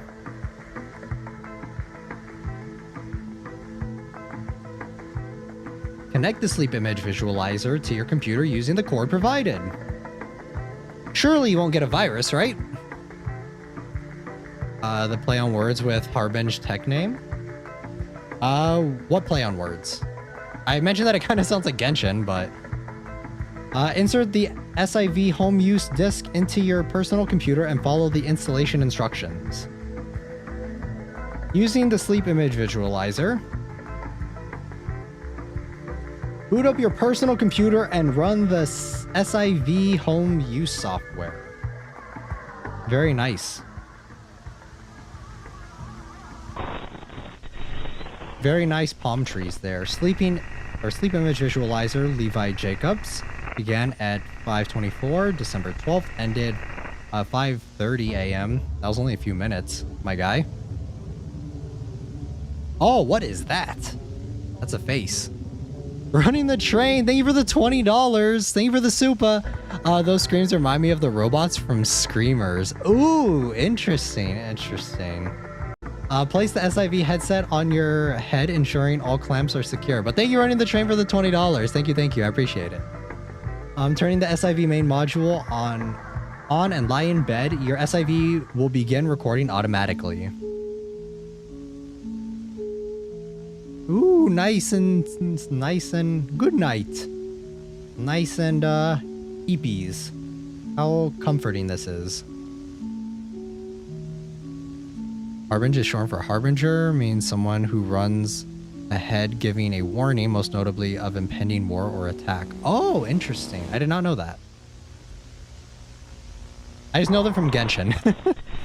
As Adrian Gordon began at 406, ended at 410. I think it's cool that we get to see their what they're seeing. But the screams, I've actually never seen screamers before, actually. I think I've heard of it, though. Upon waking up, check your computer for your fully rendered sleep image visualization.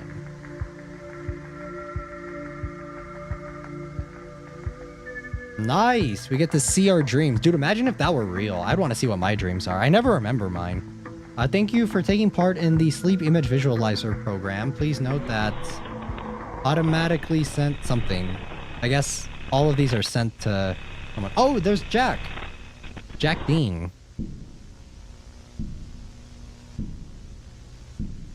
Sleep paralysis demon. Nice. Interesting. Interesting.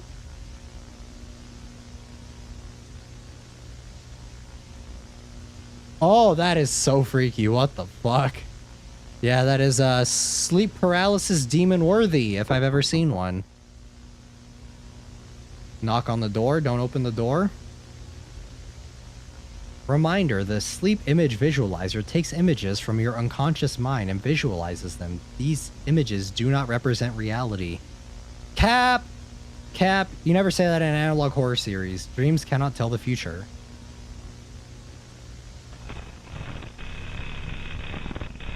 Dreams didn't make us kings. Dragons did. Slender Man. Oh, what is that? Hello? Dreams are messages from the deep. The space movie, imagine Terminator, but less intelligent and durable. Ooh, I'd have to check it out then. I love space movies. All right, well, honestly, I'm gonna be honest, kind of like Greylock. I don't really know how this ties in too much to the overarching story. Other than, like, obviously we're seeing some things that are kind of linking to the iris type stuff, like at the end here. Wait, so the aliens like mimicking and turning into tree/wood looking things, right? Yeah, at least that's what I've gathered. But like I said, not too sure how this really interacts with, or how this ties in. Especially because I don't know if they bring this up again. I don't know if they do. They might, but I don't think so. So, all right. On to the next one. On to games for kids. Gemini Home Entertainment. Optical video.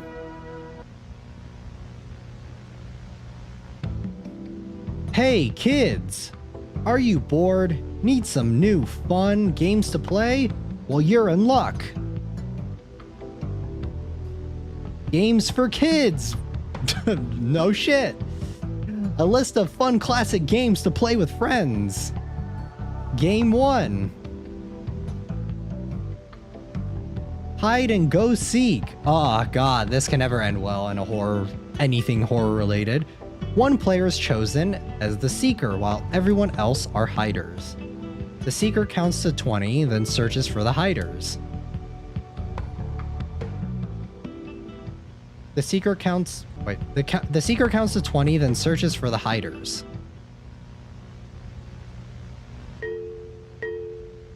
I can't even tell what that is, man. Oh, okay. Found you! Last hider to be found wins. Game number 2. Freeze tag. One player is chosen as it, while everyone else are runners.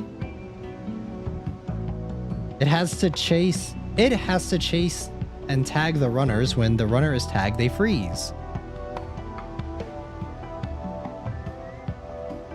If a frozen runner is tagged by another runner, they get to play again. Pretty simple. Very straightforward.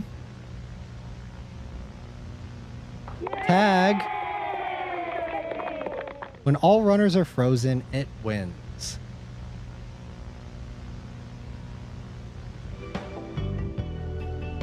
Game 3. Sardines.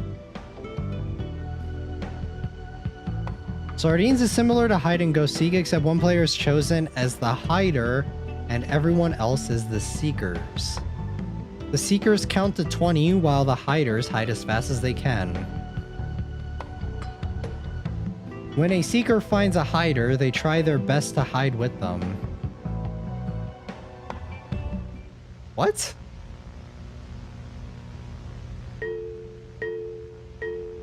What does that mean?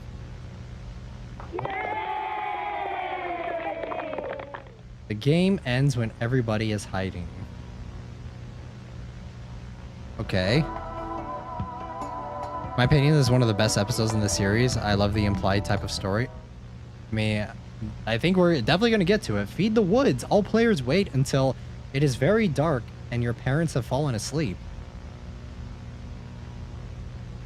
Sneak outside very quietly and gather all of your friends. Go into the woods. Walk until you cannot see the lights anymore. Ugh. Scream at the top of your lungs.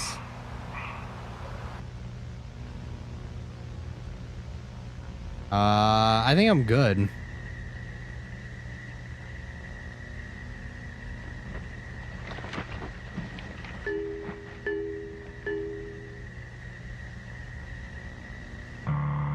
Hello, face. Can I help you?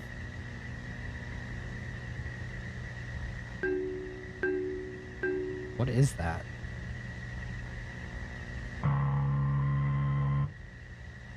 What do these faces mean? Oh, it's the light. The UFO caught on camera.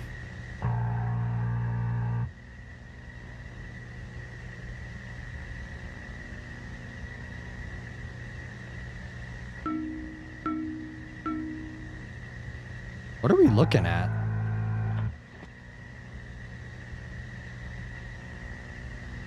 Abandoned police car? Not a very good sign.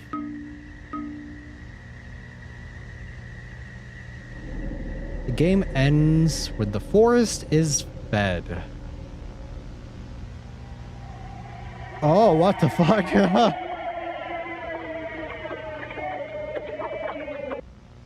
I guess it likes eating cars.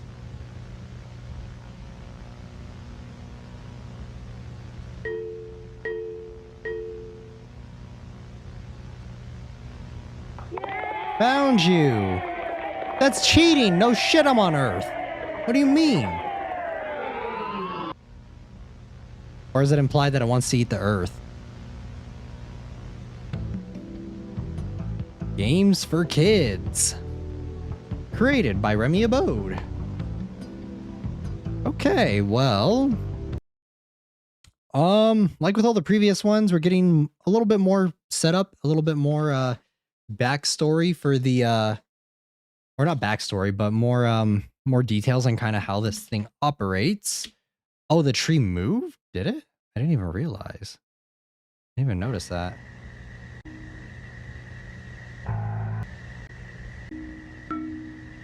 I didn't even notice that it moved. It's kind of hard to see. Oh, I guess yeah, you're right, it did. I wasn't sure if that was the camera or not. We got to see more of the lights. Got to see more of the dead lights in the sky. Always love to see it. Feed the woods. So I'm guessing this is trying to convince the kids to go out into the woods to feed whatever the alien is. So interesting. I like that it kind of started off as just like simple. And that's what I've kind of noticed with a lot of these is that it starts off as just like kind of standard infomercial stuff. And then as it continues, there's always like that one kind of outlier that it kind of subverts everything. So, all right. Let me see how many we have left. We have 1, 2, 3, 4, 5, 6, 9. We have 9 more left. So we're gonna jump into the next one.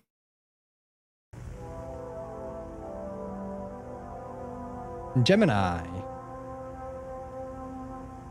I like it when the title changes. I think it's pretty good. Advanced mining vehicle. Northern Alberta Mining and Development. After years of development, Namad is proud to unveil the future of mining technology. Status tunneling. This remote-operated compact tunneler is the vehicle to revolutionize mining. Controlled entirely via a computer, the Rocked makes it safe to traverse areas normally inhospitable to humans. This shit is always so interesting when it comes to like mining stuff. I think it's always so creepy. Equipped with 4 treads on the vehicle's body, difficult terrain is no longer an issue. With highly advanced maneuverability, there's no need to worry if you get caught between a rock and a hard place. The Rocked uses 2 high-powered hydraulic drills to maneuver quickly and efficiently through rock and clay. I feel like mining, like cave stuff, is always so scary. Like, I don't know why. I just think caves in general are pretty freaky. I'm gonna find like a monster or something in there.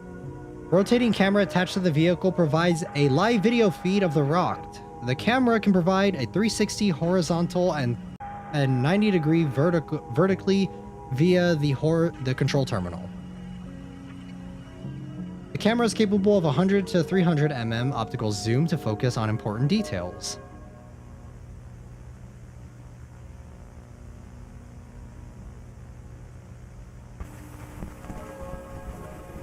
A compact microphone provides live audio of the rock's surroundings. We're gonna see some fucked up shit, aren't we? This is especially handy for listening for hazards such as running water or nests. Am I just a slow reader, guys? I feel like this is kind of fast. Text at the bottom of the display shows the rock's status and depth.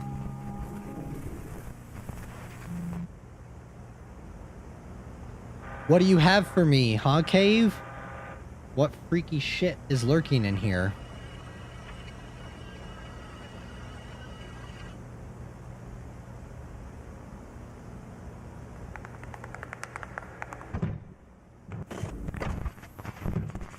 What's that?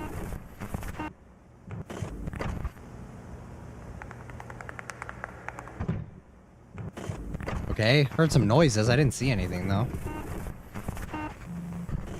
Status compromise. Depth increasing.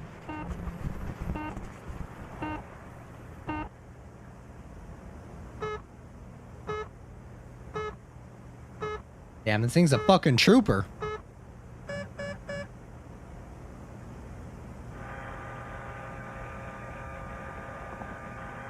Damn, this thing really knows what, this thing can really hold its own.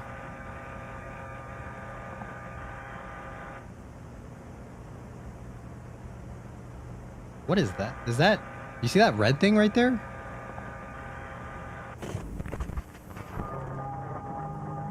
An industrial-grade battery ensures long life for the Rocked. A special casing keeps the battery secure and allows for a reboot in case that the vehicle is compromised.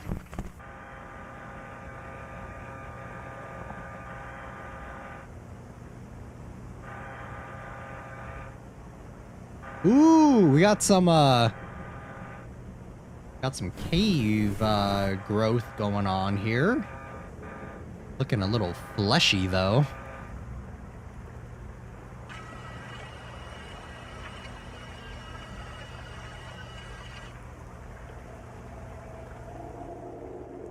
What is that?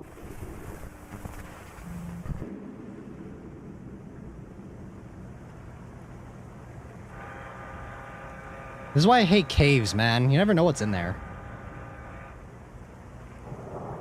One in the mystery flesh pit is that, right? This shit is so disturbing. Just hanging out. Blood pumps through the garden's veins. I'm guessing that was the veins of the garden. The crops mature.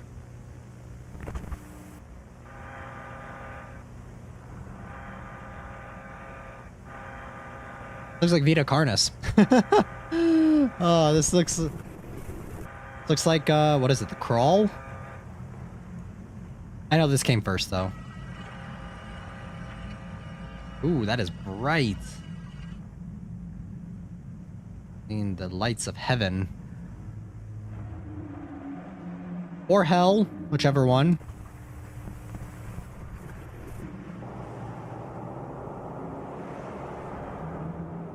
Oh, whoa. Okay. Hello, spider. Oh, there's several. Are those what the lights things have been? That bellowing sounds like a whale.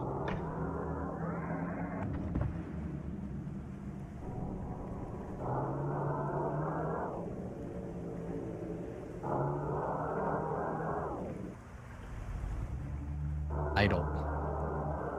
Looks like it's getting covered with the roots. With the veins of the garden.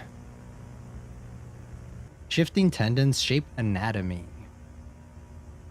Yeah, mutation of the heart. Yikes.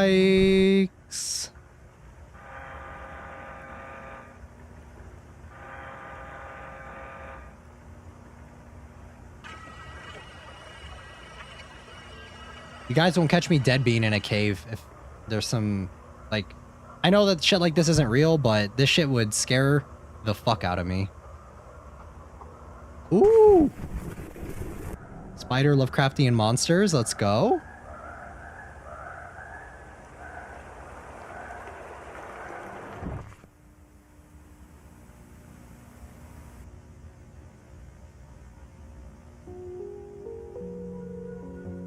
We hope you enjoyed this demonstration of the remote-operated compact tunneler. More information regarding the rock can be found in your booklet. 07, thank you for the amazing footage. So, this shit looks like it's taken over. Really weird looking, very strange. It does remind me of the crawl a lot, like a lot. From Vita Carnis. I liked seeing the enemies though. This was kind of cool. Or was it? Where you got to see the spiders? We actually got to see them for once. Yeah. Even though it is just their outline, we don't get a good look at them. Little unfortunate though. I'd love to see what they look like a little bit more. We also got more stuff on the what this is. Shifting tendons, anatomy. I think I found a new safe place for lithium waste storage. I don't know. So, I mean, pretty straightforward stuff. This is obviously just an ad for this crawler thing. And we got to see, I mean, pretty straightforward stuff. So, all right, next one. Deep root disease. We're getting to the root of the problem. Am I right, guys? We're going to be getting to the root of the problem here. Warner area, WDH, Department of Health. Deep root disease, an educational film. Guys, I don't know if it's just me. The music really makes me sleepy. Roots, contraction, bulbs, diagnosis, and sprouts. Roots.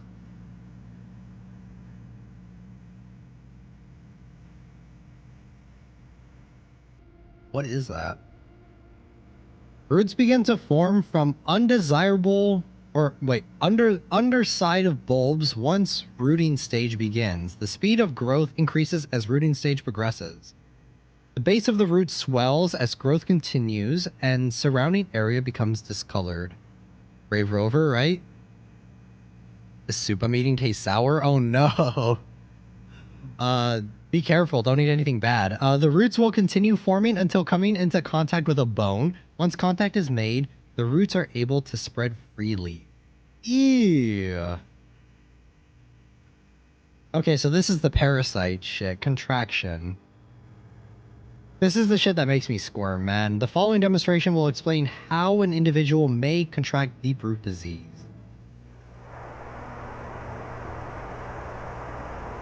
Sleeping on your bed?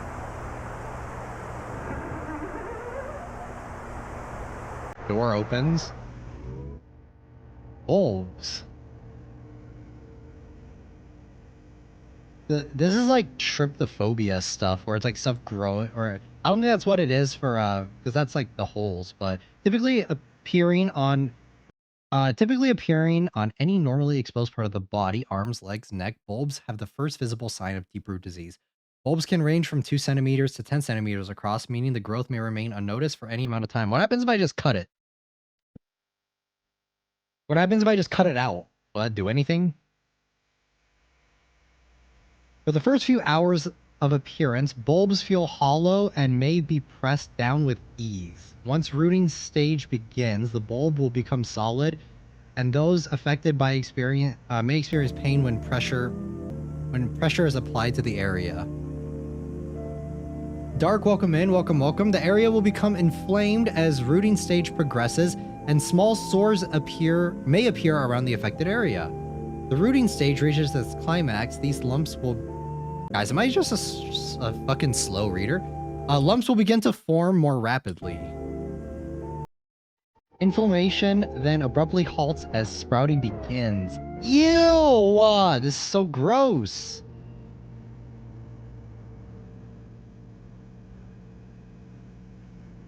Diagnosis. If you believe that somebody you know has contracted deep root disease, proceed with this very simple diagnosis test. Check. Gail, welcome in. Welcome, welcome. For a bulb on exposed skin, for erratic muscle spasms, they're home for unrecognizable smells. Ugh. Like rotting meat.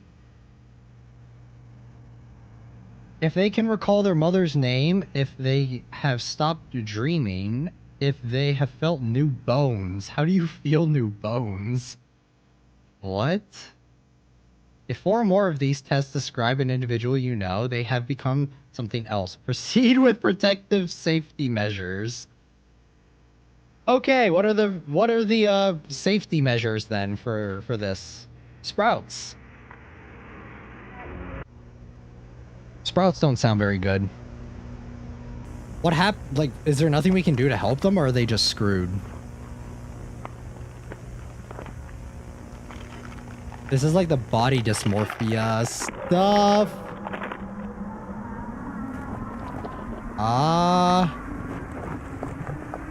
Jake, welcome in. Welcome, welcome. What the fuck is that?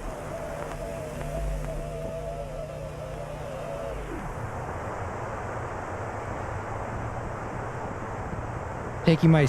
Holy shit! What the fuck? Oh my lord. That's like my worst fear, dude. Something grabbing me under the covers. Should it... All monsters know that the covers are a safe, impenetrable wall. And this monster doesn't give a fuck, man. This thing doesn't care. It's like, I don't care. I'm taking you. Like, that person had full covers on. They should have been safe from anything that is going to try and hurt them. Obviously this thing doesn't care about the rules. But there are rules that need to be followed. Whatever this thing is, deep root disease. Come on, man. There are rules that must be followed. If their feet was hanging out free, they're fair game. They're fair game. But if their feet aren't hanging out, you can't be doing that. All right, well, this is terrifying. This entire video is terrifying. just everything about this. I really don't like it whenever, like, one of my biggest, like, like, what is it? How do I describe it? One of my biggest, like, squeamish things where it's like body dysmorphia stuff, where it's like things like this, where it's like things sprouting or like growing inside of you. That's where I draw the line for, that's my like very, I find that very disturbing and very freaky. So that's the type of horror that really gets under my skin. Nope. No pun intended again. Um, but yeah, all of this just sounds really, really freaky. Roots begin to form inside of you, making new bones. Just all of this sounds very yikes. It's not past due, I think. I found a recipe and put pineapple juice in it, which itself is good, but this, yeah, ooh, yikes. Yikes, yikes, yikes. Already lost my weak appetite. Yeah, watching this is definitely gonna make you lose your appetite. The exact sound my muscles make when I wake up and stretch in the morning. I'm gonna wash out the sour taste in my mouth. Yeah, go for it, go for it. All right, yeah, this is just, ooh, man, this is really freaky. Like, especially these bulb things. The sprout, we didn't get any information on. It just kind of yoinked this person out of their, Yeah, dude, that's terrifying. That's so scary. All right. Next one, monthly progress report. Let's go.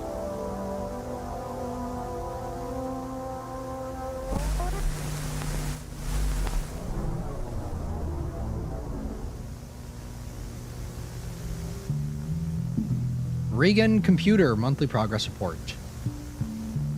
Project information. Project name, Project Infrared, manager Duncan Parnell. Kennedy Silva is the organizer. Manager is Alexis something. Status active. Progress 84% completed. Client active. Communication available. Interesting, interesting. Project description, the study of assisted technological progress via artificial computer learning for the following purposes. 1. To predict and prevent future technological failures. 2. Advance in the field of technological discovery, especially computer processing memory. Computer processing, predictive advancement, failure avoidance, and ACL communication. What is ACL? Computer processing. Development through the months of October have led to drastic increasing in graphical capabilities for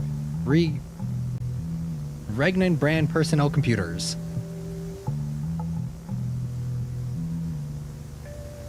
Computer processing. The above images displayed a video game demonstration created to showcase the graphical capabilities possible with recent advancements.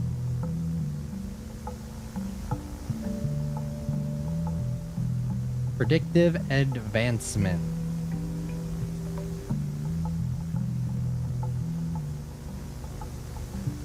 Do you know the Regeant wordplay? I do not. Gradual improvements at the ACL influence have led predictive advancement accuracy to reach unprecedented height. A total of 15 simulations have been run during the month of October, with each test giving new insight into unprecedented technological advancements. With the help of ACL and our client, we are expected to pass all of our competitors within the year in the field of graphics, RAM, and processing power. Okay, what does this have to do with anything? What is going on? Failure avoidance.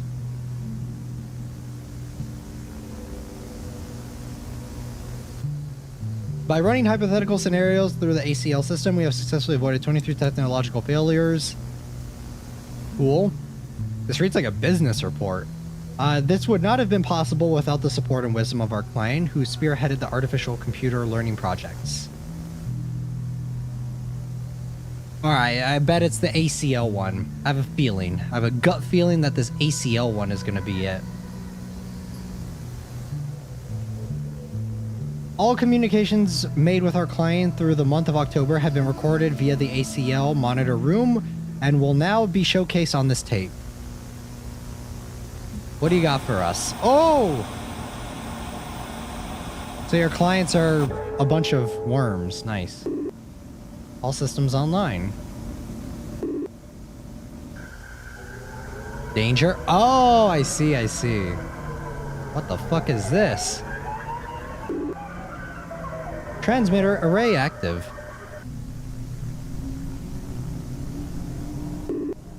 Speaking room online.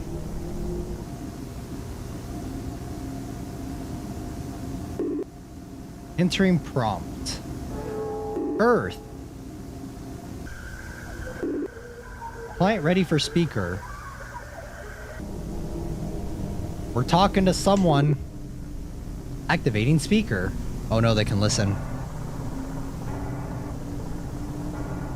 They're using our communications. Yeah, it's ACL. Running iteration. Yeah, they're communicating with each other. Mary sees the gateway die. Sleeping ones are eaten whole. The vessel floats into the maw. Intercepting transmission of them. The jaw unhinges. Ending iteration. Entering prompt. Moonlight. My Kali Uchis. Receiving iteration. Running iteration.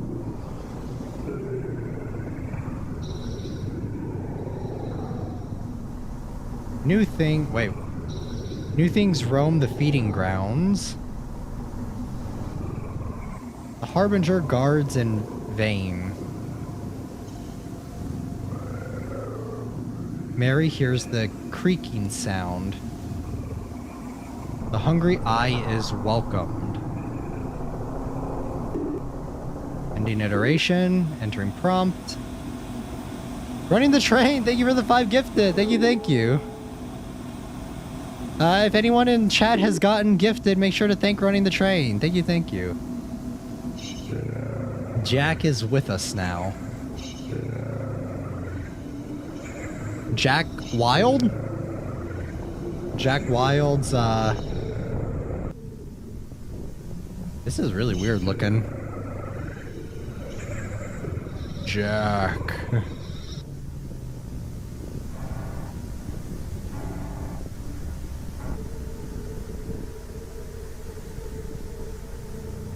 Obviously, they're communicating with something.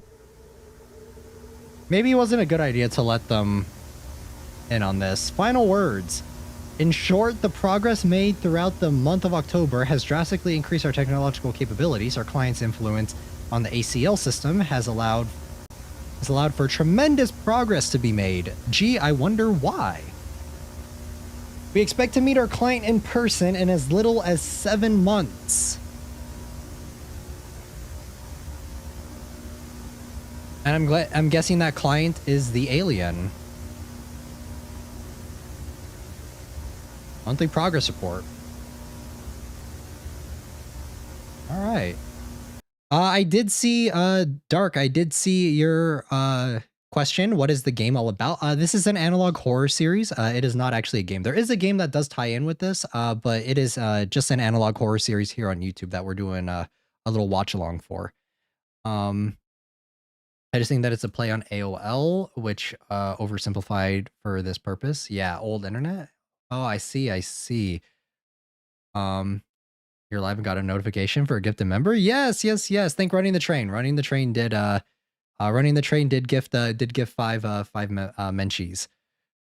YouTube, I really love if you could allow members gifting to be targeted. That would be awesome, but unfortunately, it is a gotcha. But okay, so the monthly progress report means the iris is coming, and obviously these things have been talking with each other. Very freaky, very strange. So yeah, I mean, pretty simple. And yeah, this thing is, I don't know why, but this thing is so strange. And it's like they're actually speaking to each other, which is interesting. So that means they're using our systems and progressing our technology so that they can use it to talk to whatever is out there. All right, next one is Christmas Eve party. Let's go. Christmas Eve party sounds like fun. What can go wrong? Moonlight Acres Family Camp 1985 Christmas Eve Party. Tape produced for distribution by Gemini Home Entertainment. Coordinator Barry Johnson. Videography Jack and Mary Dean. There we go. We're getting more on them. Photography Bo Nadler.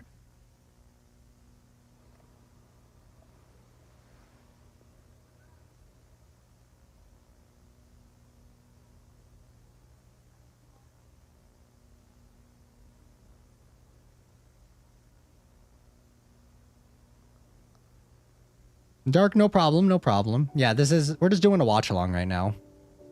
I don't know how far you are. There is a downloadable game. Yes. We're, I think, a little over halfway. Gotcha curse is strong today. Remind me to never gamble. Yeah, gambling is addictive. Don't, be careful, be careful. Nice. That snowman's looking a little, lopsided. Olaf is looking a little weird. Good lord. Sounds like Godzilla.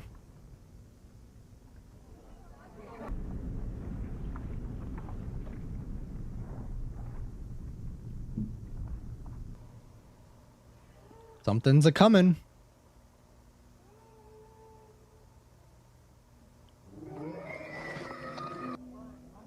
Ooh.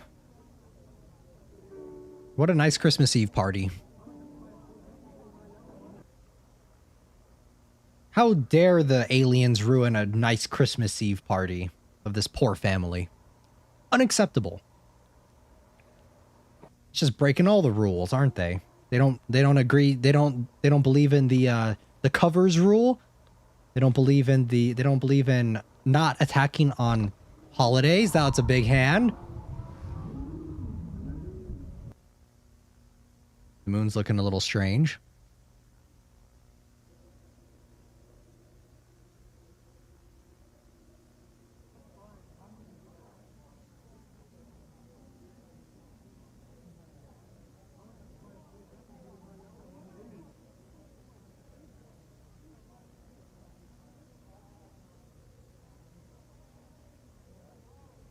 Comes out there for sure. Oh, what the fuck? Hold on. I glanced over a chat. Damn. God, I hate spiders. These are big boy spiders. I like how the way the way that this entity works is so interesting. Knock, knock, knock.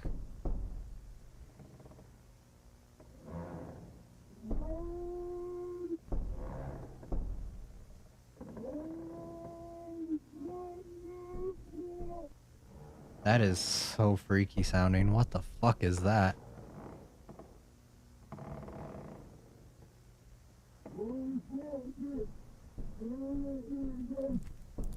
Oh, what the fuck? Okay, I don't remember much of this. Ew! It has like tentacles. I'm sorry, but you're gonna have to go elsewhere.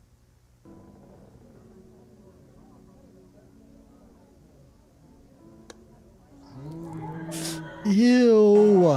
Oh god, that is so like spine tingling. That is nasty.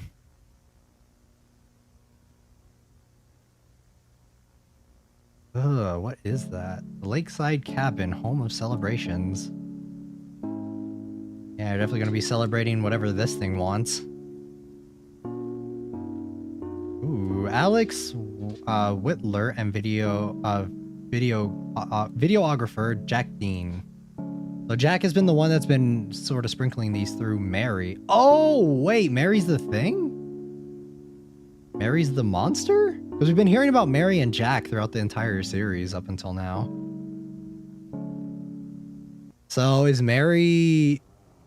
Is that just what they called it? Or is Mary like an actual person? The way it sounds muffled is... Yeah. Wow, I think this is one of the best ones, honestly, so far. Oh, dude, this is so creepy looking. Look at that. That is so fucking terrifying. Holy shit. Oh, God. Unless Mary was turned into one of these things. In that case, Mary came home. Body dysmorphia for sure. Right here. Thing's fucking huge. Oof. Yikes! Yeah. I'm good. I'm good, my dude. The sounds are Mary calling for Jack's help. Ooh. Hate to break it to her. The sounds are Mary. Yeah. Ugh. God, that is yikes, man. The sounds, too, are really, really, really freaky. Really disturbing. All right. Home invasion help. Home invasion, help and safety. Fun, fun, fun.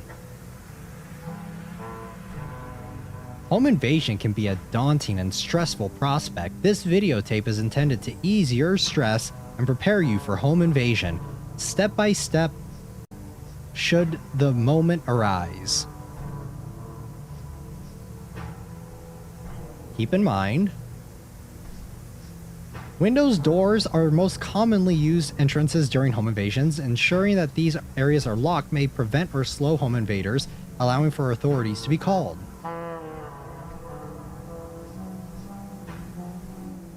A number of security systems can be installed in a home, including cameras, motion detectors, and alarms. All of these systems may be disabled via blunt force. Why are you telling me that? Why are you telling me how to disable it?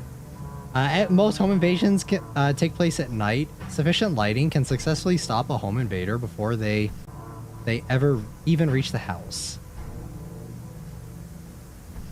Strange wording. The following is a list of commonly used methods of entry during home invasions. Are you telling this to encourage, or are you telling me to warn me?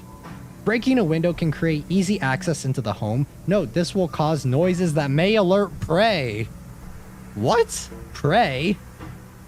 Vocalizing or making percussive noises against a door may cause prey to be drawn to it, allowing for easy access into the home. Yeah, okay, this is not for your safety. Burrowing underneath the home's foundation can create access into the home from below, allowing for easy access between nests. Nests of spider aliens? What? The following will explain what to do upon entry into a home.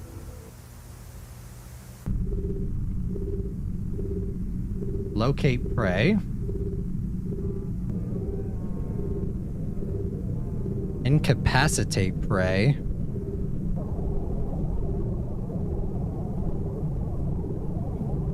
Enter prey via proboscis. What? I told you guys they're gonna probe. The aliens are gonna probe.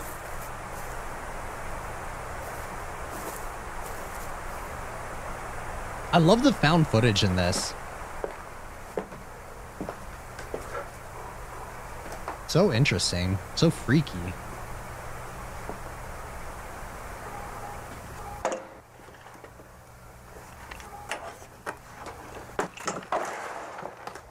How do you even fight these things? Is there anything you can even do against them, or are you just cooked? Are they allergic to fire or something? Like, what the fuck?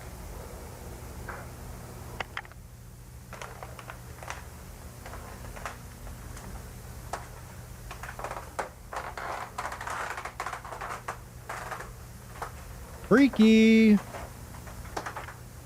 Lovely house you have here. It'd be a shame if an alien took it over.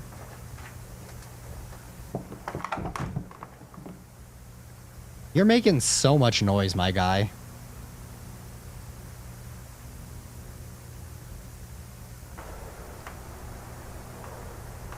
Ooh. The fuck is that? Okay, we got some worms. Are those people? They look like people shape. Are they frozen? It's creepy, yeah, and on my nose. Ugh.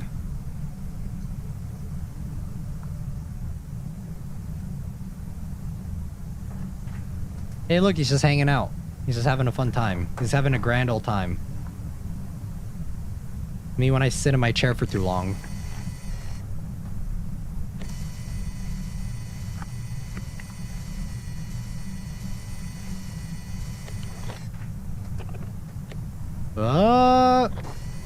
Oh, it's still got an eye. Hello. You good? Oh, it moves. Hello. Can it do anything? Can it like chase you or something? Chocolate? Chocolate? How many times are we gonna have to teach you this lesson, old man? Ooh, spider. The spider thing seemed to be the more immediate threat, not the dude sitting in the chair just hanging out. Are you running away from the spider or towards it? Oh, shit. Oh, you're cooked, my guy. Yeah, he's dead. Welcome to the hive mind. Home invasion. Help. Yikes. Yeah. Woohoo. Okay, that was pretty interesting. So it looks... I guess these things don't do anything. I guess they're just sitting here. I guess they're converted into whatever hive mind it is. This guy's pretty much completely converted. I mean, his eyes left, but I'm assuming that will be gone too. This shit, though. It's interesting how it's like, who are they talking to? Is this like is this a transmission that's being sent out to space? To like any more of the aliens that are like coming? You know how like Optimus Prime is like all Autobots across the stars, whatever, right? Is that the same premise as this, where it's like instead it's like the aliens are like they're sending these communications and these videos and stuff to the other to the hive mind essentially to kind of inform them on what to do. That'd be pretty cool. That'd be pretty interesting. That's what I'm assuming it is, because I don't know why humans would be making this sort of thing. Some skinwalker is getting fired. Yeah. Chocolate. But yeah, very interesting. Yeah, this is, yeah, whoever was recording this, if this is Jack, yeah, you're cooked, my guy. Rest in peace, Jack. Yeah, dude, that thing is like stabbing the shit out of him. Yeah, he's gone. He's not coming back. I think Jack is gone. I think he's cooked. Very interesting. All right, so we have 1, 2, 3, 4, 5. 5 more. Or is it 5? No. 4 more. 4 more. Yeah, we have 4 more.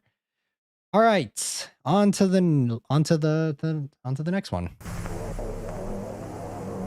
Crusader probe mission. Down with the Autobots. The Decepticons are right. Nah, I like the Autobots. I do like Megatron though. My name is Optimus Prime. Autobots calling all Autobots. Earth is compromised by this spider creepy monster thingy.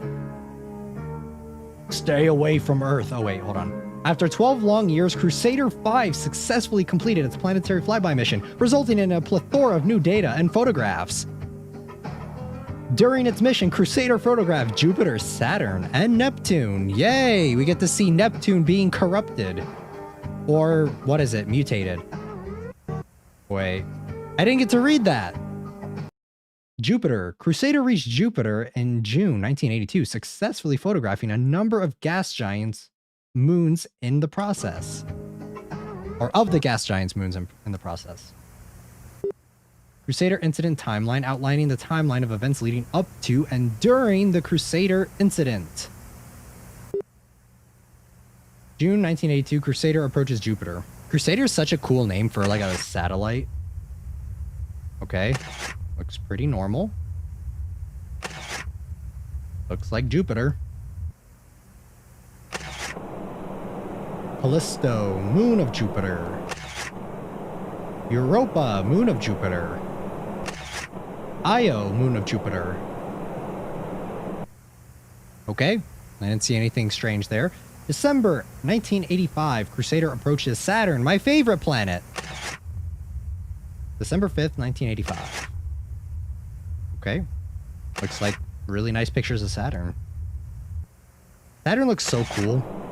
Titan, moon of Saturn. And the place setting for Dead Space 2. Yep, this moon of Saturn. Chiron, moon of Saturn.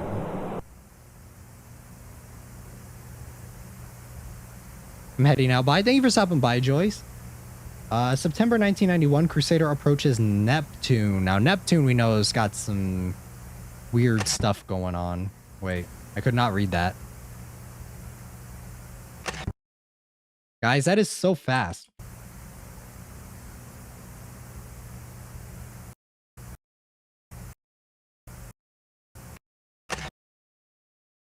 Crusader 5, something, Saturn, Neptune.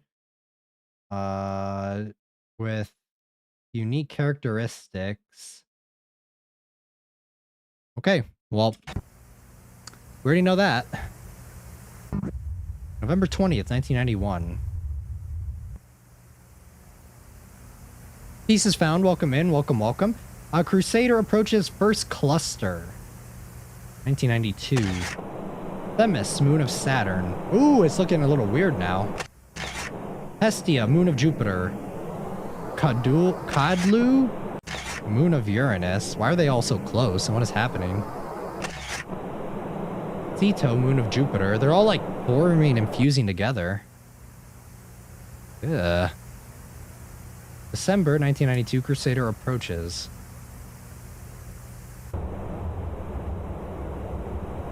Moon of Cyst, moon of Iris. That definitely looks like a cyst. Yeah, it's like fleshy and umbilical. Moon of Virtuous. What the fuck is Virtuous? Is that another planet? Yukos, moon of Iris. What am I looking at?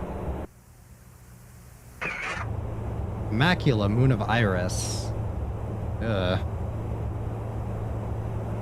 What are these? Virtuous, or Virtuous, moon of Iris.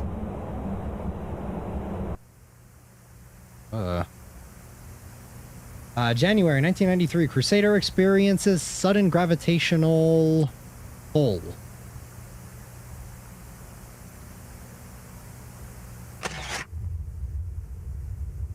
What do we got here?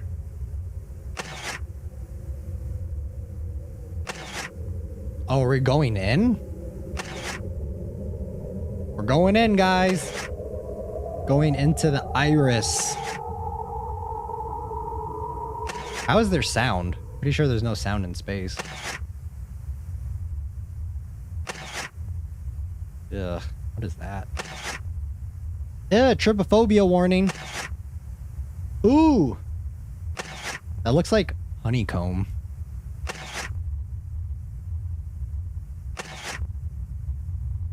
You think that this is like one big fleshy planet thing you can eat it? January 1993, Crusader enters Esophag Grove. Laceral Passage. The fuck is that? What are those?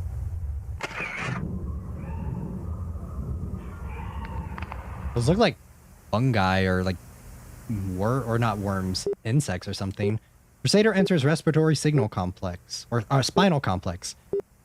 Lower sacralic throat. As long as there's no eyes, I'm fine. I don't know. I don't like the trypophobia stuff. I do be looking like Attack on Titan spine shit.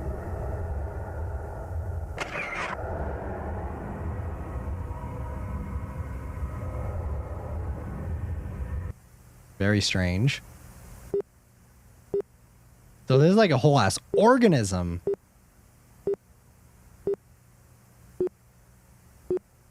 Crusader approaches conscious mind.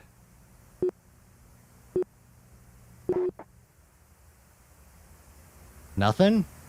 Its mind is empty? Or are you gonna give us like a really loud jump scare in a second? Looks like veins, yeah. Wait, what the fuck? This is Earth.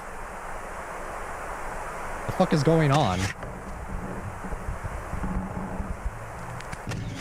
Looks like carnage or something. October 24th, 1993. How is it seen from Earth? Crusader signal lost for 7 months.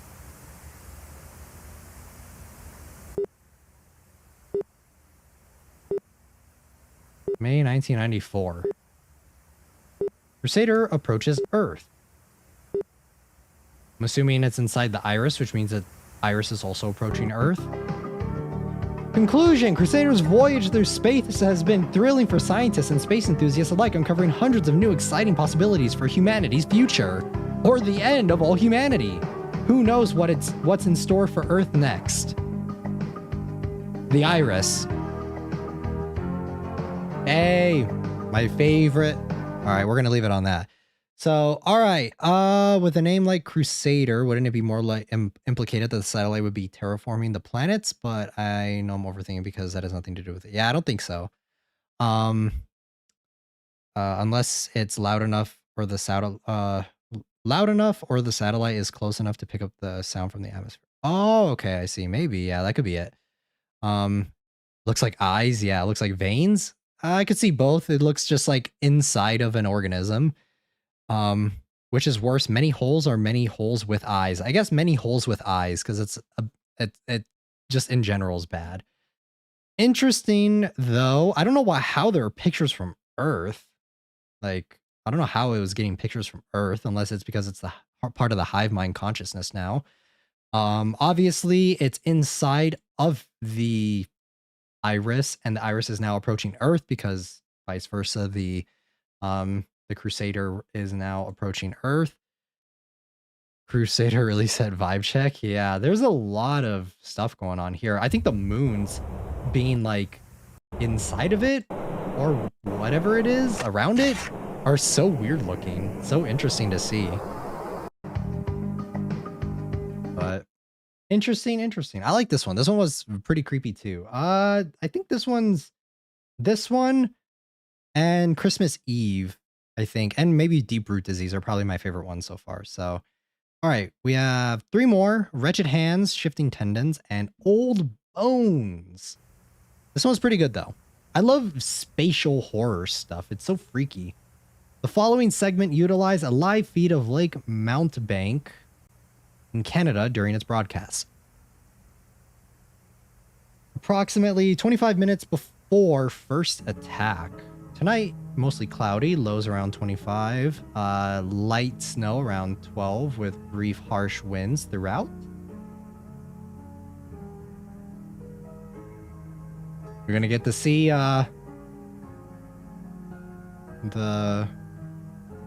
oh wait, what is that? That is water? The music is so soothing, but it makes me kind of sleepy. I don't know why. May 3rd, 1946. Curtis, come down to the camp this weekend. Bolton and I have devised a plan on how we can continue to uphold the deal without giving into these beans' abhorrent demands. Wait, they're asking for demands now? Richards has seen a bear lurking near the boys' cabins. We will go out and shoot it. If the statue wants a sacrifice, it will have to settle for this. I will be a pawn no longer. Curtis, I tell you this with complete certainty. If I could do it all over again, I would have never made that deal. Can't reason with these things, Glenn Arthur. Think you can reason with these? 1946, though. That's a really long time ago. These things don't want to be... They can't be reasoned or bargained with. May 1946. Wretched hands tap my window. A stranger's fangs scrape the walls.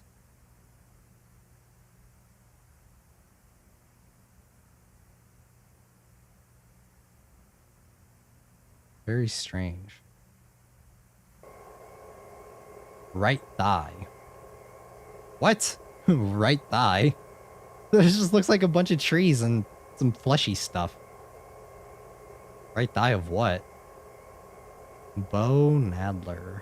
Oh, it's the hands. Okay, I see. Neck region, underside. Oh, they're fusing. They're fucking combiner. Power Rangers. Lloyd Michaels. Interesting. Very interesting. Most intriguing. Christine Hoyt. This is like Still Wakes the Deep type shit. Honestly. They're like fusing together. Can't even tell what I'm looking at, man. Oh, look, the holes, like the dots with holes.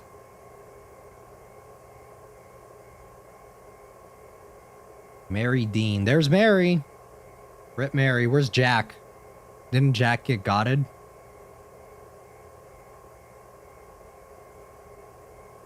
This Jack? Glenn Arthur. I mean, that was one of the guys. Wait. Did they already show Jack? Was it this one? Mary Dean? No. Darcy Augen. Okay, never mind. That was someone else. Did they get Jack? Did they get our old friend Jack?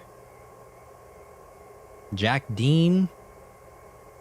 Glenn Arthur got gotted.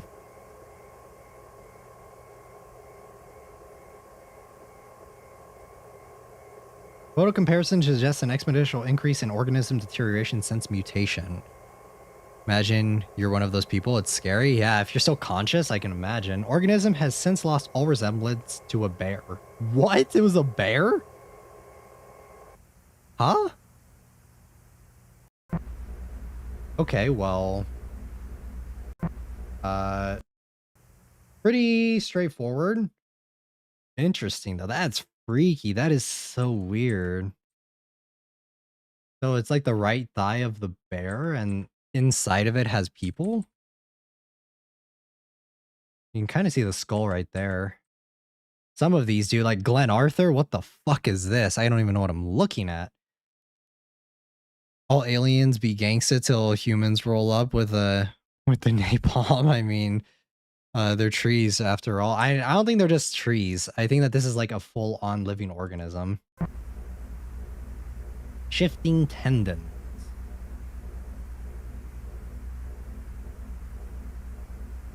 Looks like some meaty substance. Yes, I would like my alien medium rare, please. A5 Wagyu. Dry aged. Still moving, I guess.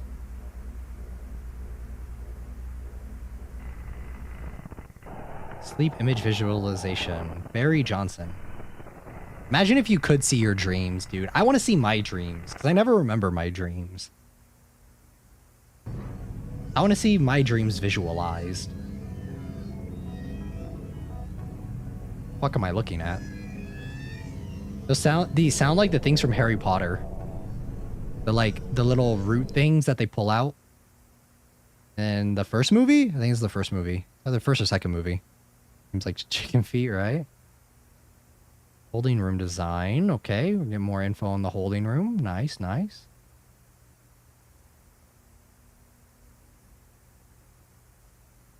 Barry Johnson. Levi Jacobs, head of security, assistant activity supervisor. Metal door with feeding slot. What do you mean a feeding slot? Feeding what? Escape hatch? Escape hatch sounds nice. Has a nice ring to it. 6 days into self-quarantine.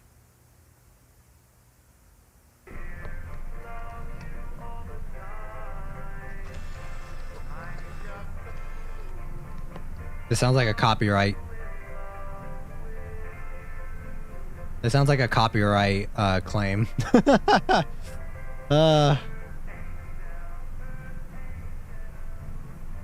This might be cut out of the VOD.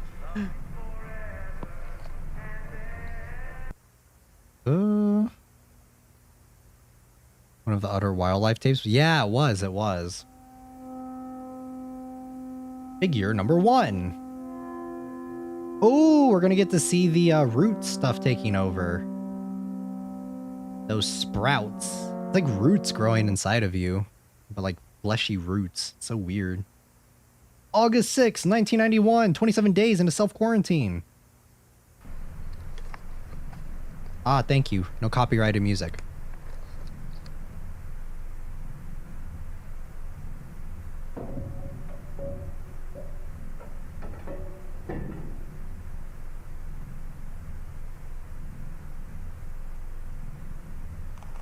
Is this the inside of the cell?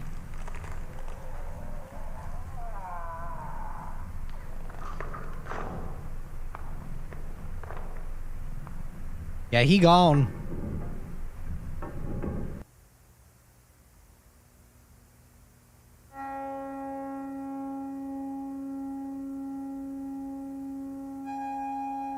Oh, he turned into one of those things that are just like standing there. Oh, wait, no. He turned into the root, or not the root thing, the Nature's Mockery. November 7th, 1991. 59 days into quarantine. Maybe if you sing him a song, he'll feel a little bit better. Staff prepare to enter holding room following estimated incubation time. Staff are equipped with protective suits to avoid contact with deep root growths. Yeah, I'm gonna need like a suit of like Mjolnir armor if I'm going in there, my guy. It's gonna have to be like Halo or something.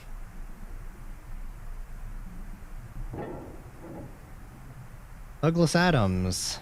Mostly harmless. Yeah, no. That doesn't... I guess that doesn't age too well. Yeah.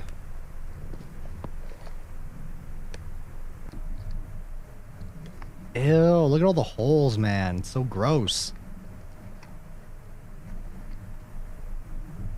Ew, just seeing it is so weird.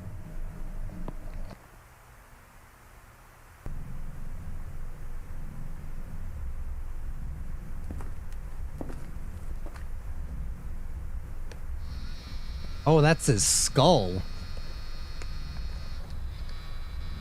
I thought he turned into like Nature's Mockery or something. An interview is performed to assess Barry Johnson's psychological state. Yeah, sure, interview this guy.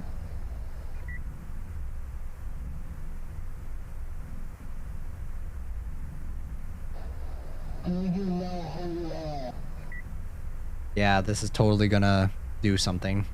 He's gone, dude. Set him aflame and put him out of his misery.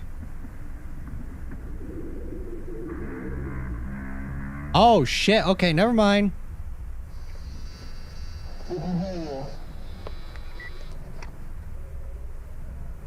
Okay, he's alive.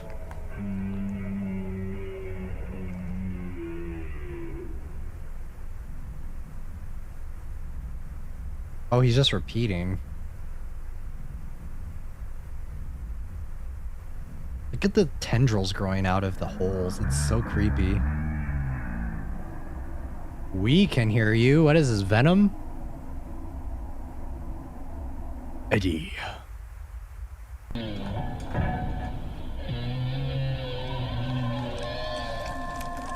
Oh, get out of there.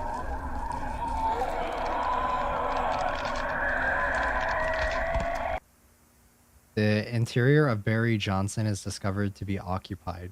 The interior? What does that mean? Camp staff initiate protective safety measures. What? Huh? Oh my god. Hold on. What? This looks so freaky. So he was just repeating and then they say, we can hear you.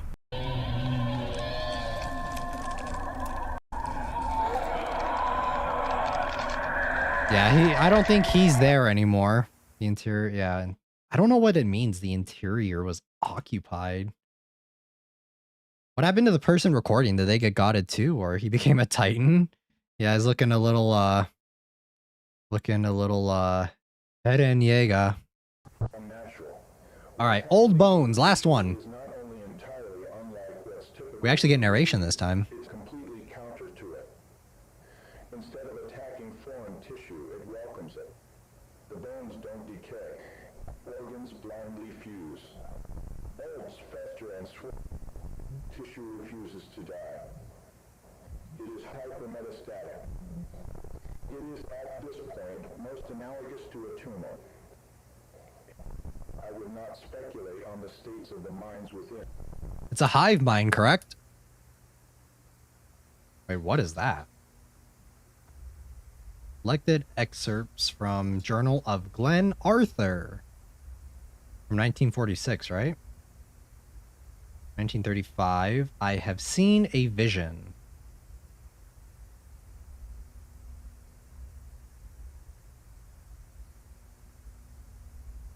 Okay, what am I looking at?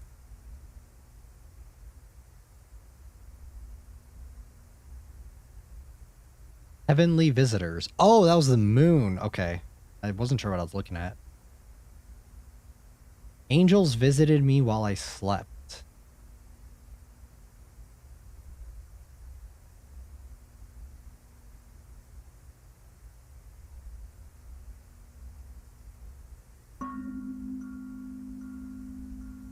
Nice drawings. What am I looking at?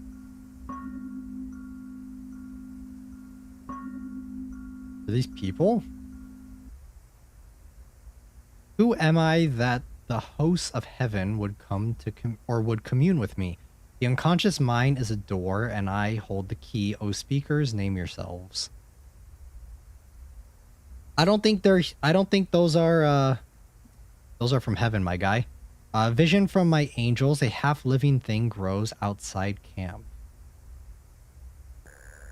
This is the camp, I'm assuming, that we saw previously. What is that? I think this is the start of it. A statue carved in their likeness, arms reaching out like a child's.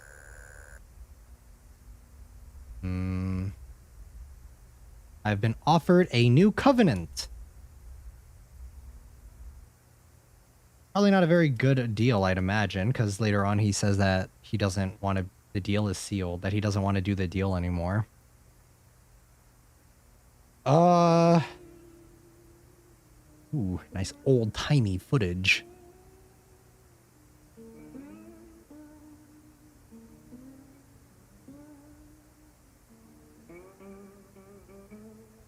Yeah, this is a camp.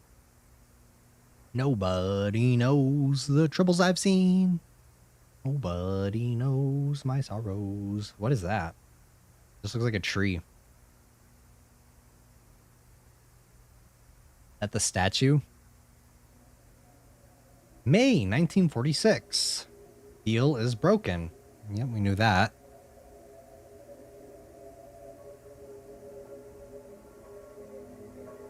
Ah, yes. Oh no, the poor bear. No. Slender Man. Stick figure. What the fuck?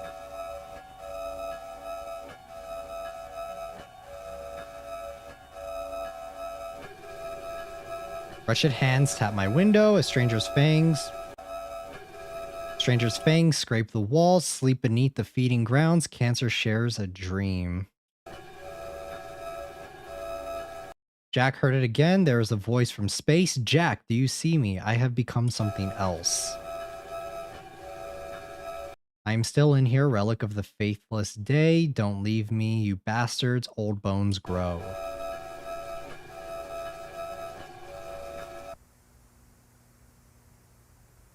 Very interesting. Don't see anything there. That was Mary, right? Because Mary was talking to Jack. How old does that make Jack then, if he was one of the people that was a part of this deal? Because it says 1946.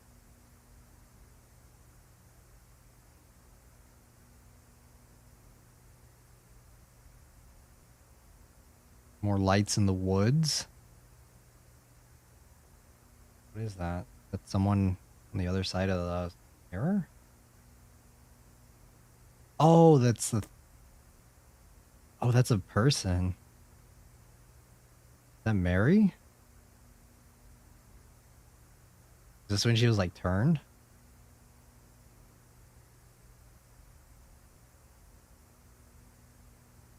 Looks like she's being cocooned or something. Ooh. Are we gonna get to see the bear? Nope, we are not. Okay, well, that is it. That is it for Gemini Home Entertainment, guys. Very interesting. All right, well, that was really freaky. Very, very weird, very scary looking. The like seeing Mary at the end there. She has definitely seen better days. Yeah, Gemini Home Entertainment, very great analog horror series. I like the way that it sets up stuff a little bit more than kind of how Vita Carnis does, because I know Vita Carnis kind of takes a lot of inspiration from this, especially with like the overarching story and narrative and that sort of thing. But I definitely think that Gemini does it, in my opinion, a little bit better. I think it's more engaging, it's more captivating the way it tackles it. Because the thing about Vita Carnis that I'm not really a huge fan of is the overarching story. I'm like kind of interested in it, but kind of not. I'm mainly just interested in like the creatures and stuff. I think that the way that this one handles it, maybe it's just because I'm biased and I like space stuff. It kind of it intrigues me a little bit more compared to the other ones. But yeah, I do think this is an amazing analog horror series. There's definitely a lot to it. I like that there are reoccurring characters, because we had Jack and Mary and Arthur now, who are reoccurring characters, and they're kind of going over like how this all started. And I feel like just the idea of the solar system and just like our planets and stuff being mutated by some foreign thing, and I love that they don't explain it. Like, I feel like we get a lot of information on it, but we don't really explain too much what it is, because I do think that it is the fear of the unknown that is the most terrifying to me. Like, I want to it's kind of a double-edged sword for a lot of horror for me, personally. Is, on one hand, I do want to know more about it, but I don't want to know so much about it to where it like kind of takes away the mystery of it and kind of makes it not scary anymore. I guess it's more of like, I want to know how it works and that sort of thing, like the idea of it. Yuki, can you play a horror game someday? Which horror game? Which one? But I do think that when it comes to horror in general, it's like, I want to know how these entities, creatures, these things work, but I don't want to know how it came to be, you know? Like, I don't want to know the entire backstory of it. I don't want to know like motivations and stuff, because I feel like at that point it kind of takes away from the mystery and the scariness of it, because I'm always a firm believer of the unknown is scarier than knowing what it exactly is. And I think that this series does that very well. I feel like we know a lot about what's happening and what it's doing, but we never get to see fully what it is, or we never get a large explanation of what it is. We know that it's from space, we know that it's an alien of some sort, but we don't know, like, we don't know much other than that. And I think that's very good, because I feel like with Vita Carnis, like I said, this is all just my own personal preference. Vita Carnis is kind of going more into like explaining how these things, how the crawl and everything else started, like with the prince and all this other stuff, which is okay, but for me it kind of takes away from the mystery of just like these things being here with like seemingly no explanation. But like I said, that's just my opinion, that's just my take on it. I like Gemini Home Entertainment a lot. I think honestly, if I had to pick, as the rankings are right now for my favorite analog horror series, I think that this one is probably number 2. I still think Greylock is my favorite, personally. But yeah, I think this one's number 1. This one's number 2.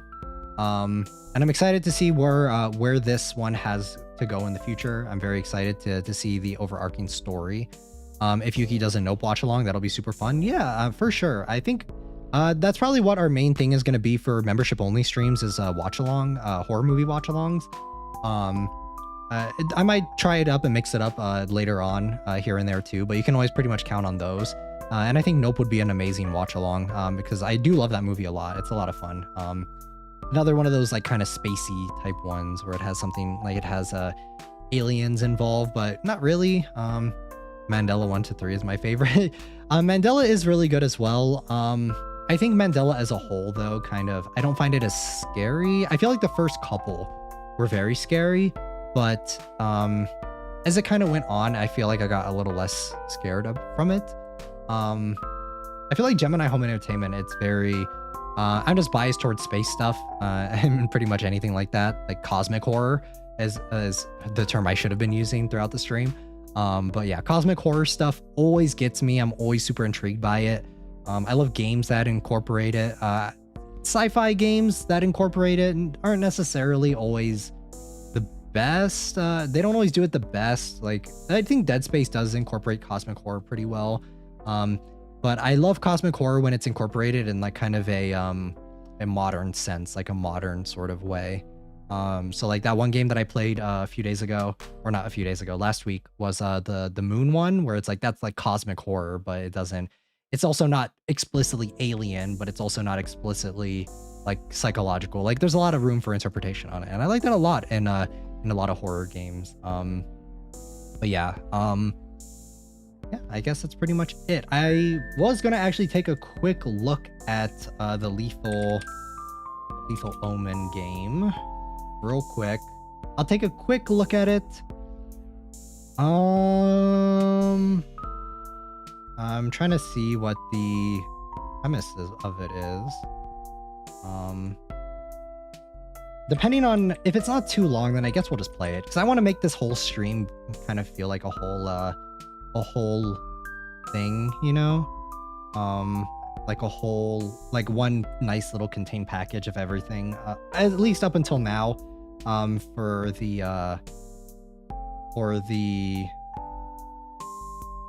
is it? What is it? Sorry, Gemini Home Entertainment. But it seems like there are multiple different endings. Yeah.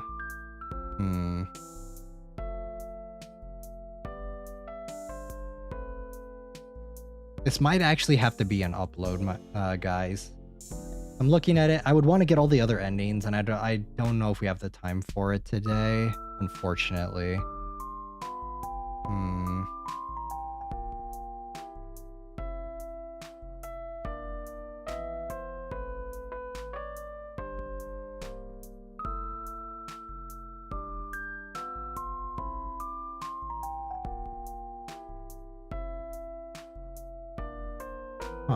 Have you played the Mimic on Roblox? I actually do not play Roblox, unfortunately.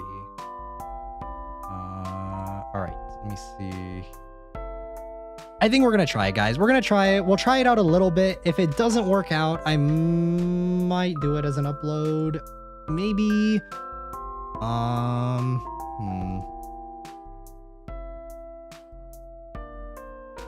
Yeah, I think we're gonna do that. I think that's what we're gonna do. I think we will. I think we'll play it. I want everything in the stream to be kind of a neat little package for Gemini Home Entertainment. So I think we'll play it. I'll definitely put timestamps in the stream after the VOD is up. For anyone who is watching that is interested in each thing. If you're watching this in the future, then you're probably already going to see the timestamps and everything. So hello to the future. Hello, people from the future. But yeah, I think we're gonna do it.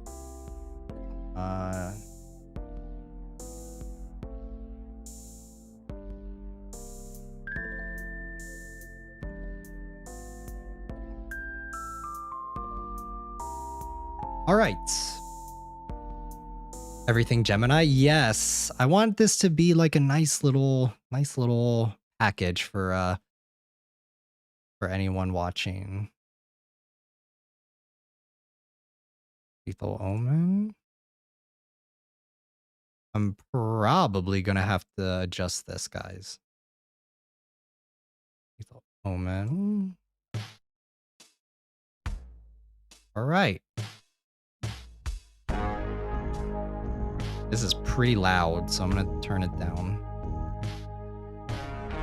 All right, let's go. I'm gonna have to make the screen a bit bigger.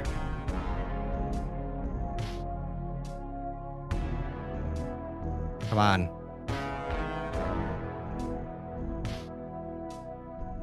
All right, guys, lethal Omen time. Let's go. I think that's good. It's a pretty short game. That's why I want to definitely play it for the channel. All right. We have unlimited ammo, it seems. So let's go. I love it when Analog Horror Series do stuff like this. That's why I definitely do want to try it. Moonlight Acres. Okay, so we need 3 keys to get in. Pretty simple. This shit is so loud in my headphones. I don't know if it's as loud for you guys or if the audio is okay, but if it is pretty loud, just let me know. Because for me, this shit's very loud.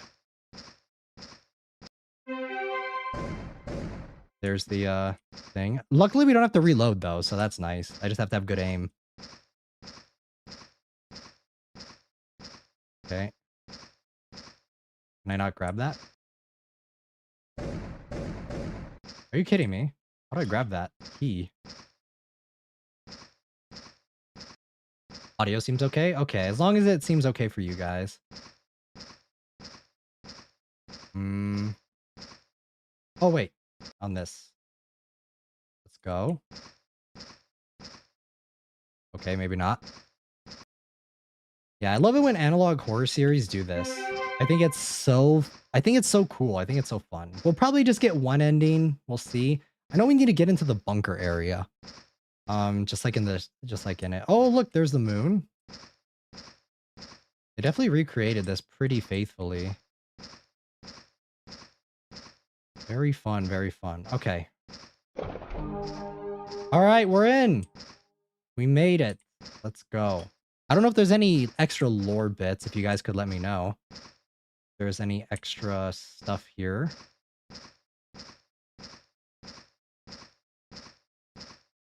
Okay, the target practice area. So you like short games, Yuki? Yeah, preferably short games. I prefer short games. Oh, what the fuck? Kill all enemies. All right, here we go. Oh, shit, there are a lot of them. Oh, God. Oh, what the fuck? Oh, what the fuck? Oh, God. All enemies are not dead. Holy shit. All enemies dead. Okay. Cool. Can we go in here? Oh, nice. Let's go. The enemies look creepy. Yeah.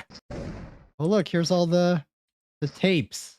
I'm guessing these are the tape. Yep. Safety tips. Let's go.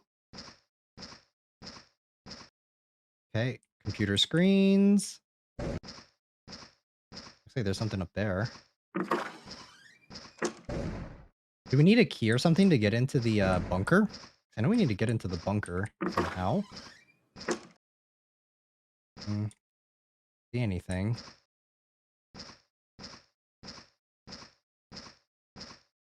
All right, let me get out of here. Can I go in here yet? Nope.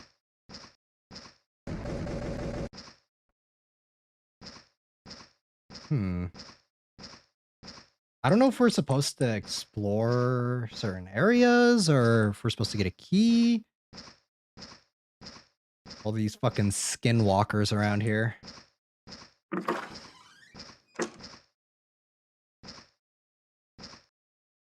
Yeah, I don't know if there's specific controls to interact with stuff or how this is supposed to work. Luckily, you can just spray and there's no reload or anything like that. You love to see it in a game. Makes it not as difficult though, I guess. Okay, the times. Okay. That was also in the video. Alright, I'm gonna check the other areas. Can I go in here? Can I go in each Yes I can. Let's go. More tips.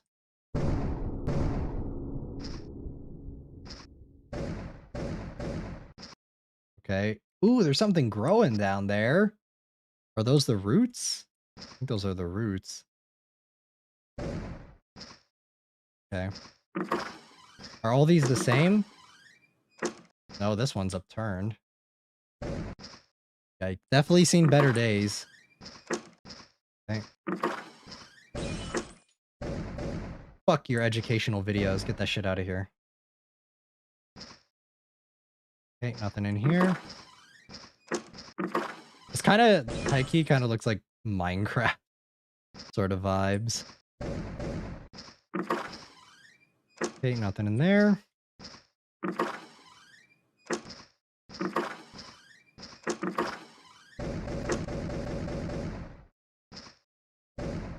Okay, I don't see anything.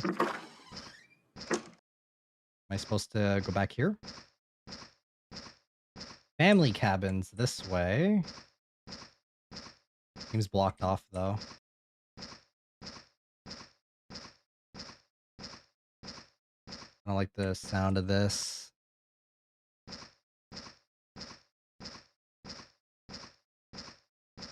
I'm assuming maybe we're supposed to go out into the woods. Because I don't see anything in there.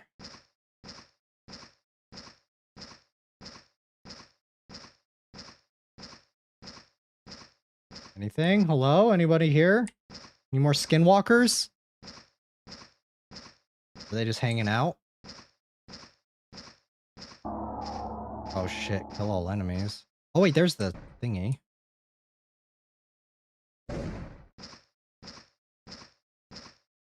Enemies? Where? All enemies dead. Where?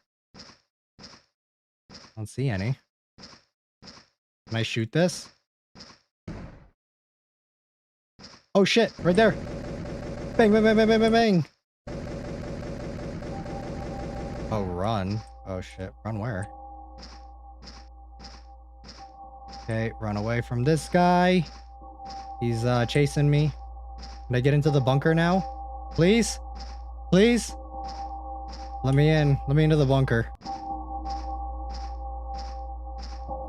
Yes, we can go. Let's fucking go. Yeah, you love to see it.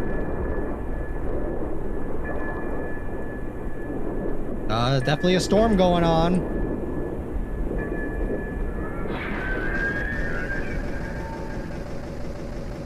Kill it, kill it, kill it. Did I kill it? Did I get it?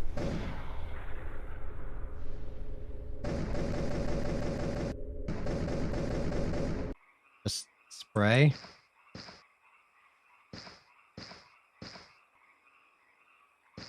Okay, we're out.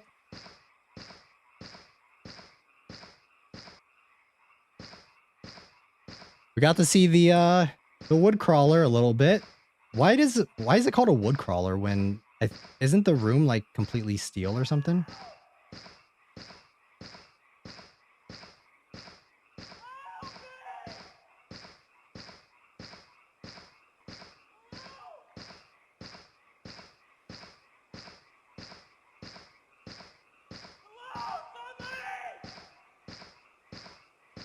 There's a big person. There's a skinwalker.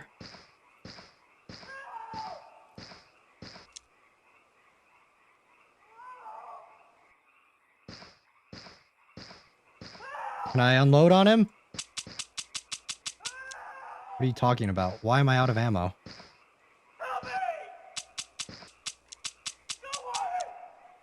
Oh, what the fuck?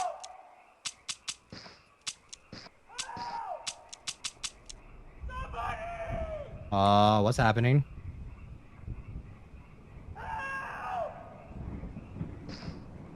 What is going on?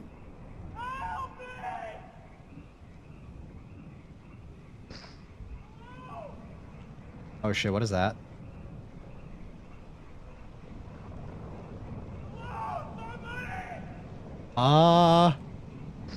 Something's growing. Run! I think that's the iris. I think we're cooked. I think we're fucked. I think we're so cooked. Guys, I think we're fucked. You win! Let's go! Okay, well, I mean, we got one of the endings. I think this is the main one, so... Alright, let's go, let's go. Alright, guys, I'm glad we were able to at least play it a bit. The other endings, I don't think we'll be able to get them, unfortunately. I do have a lot of other stuff to do today. I do have to still record a video for you guys and get that edited, and it'll probably be out tomorrow, so look forward to that. Remember, guys, Alien Isolation waiting room is already up. I hope you guys will tune into that one. It's going to be a lot of fun. Feel free to talk about anything alien related during that stream and kind of theory craft if you guys are looking forward to the new Alien Romulus. Just anything related to Alien or that sort of thing in general, feel free. It'll be a fun time. I'm excited to play it with you guys finally on stream. I don't have any other announcements. Like I said, I'll probably have the IT 2017 membership watch along waiting room probably up within either tomorrow or the day after, or the day of the Alien Isolation watch along, or not watch gameplay. So look forward to that. New upload will be up tomorrow as well. I don't think I have any other announcements. That is going to be it. Class is dismissed, guys. Thank you guys so much for tuning in. I hope you guys had a great time, and I'll see you guys in the next one. Jana.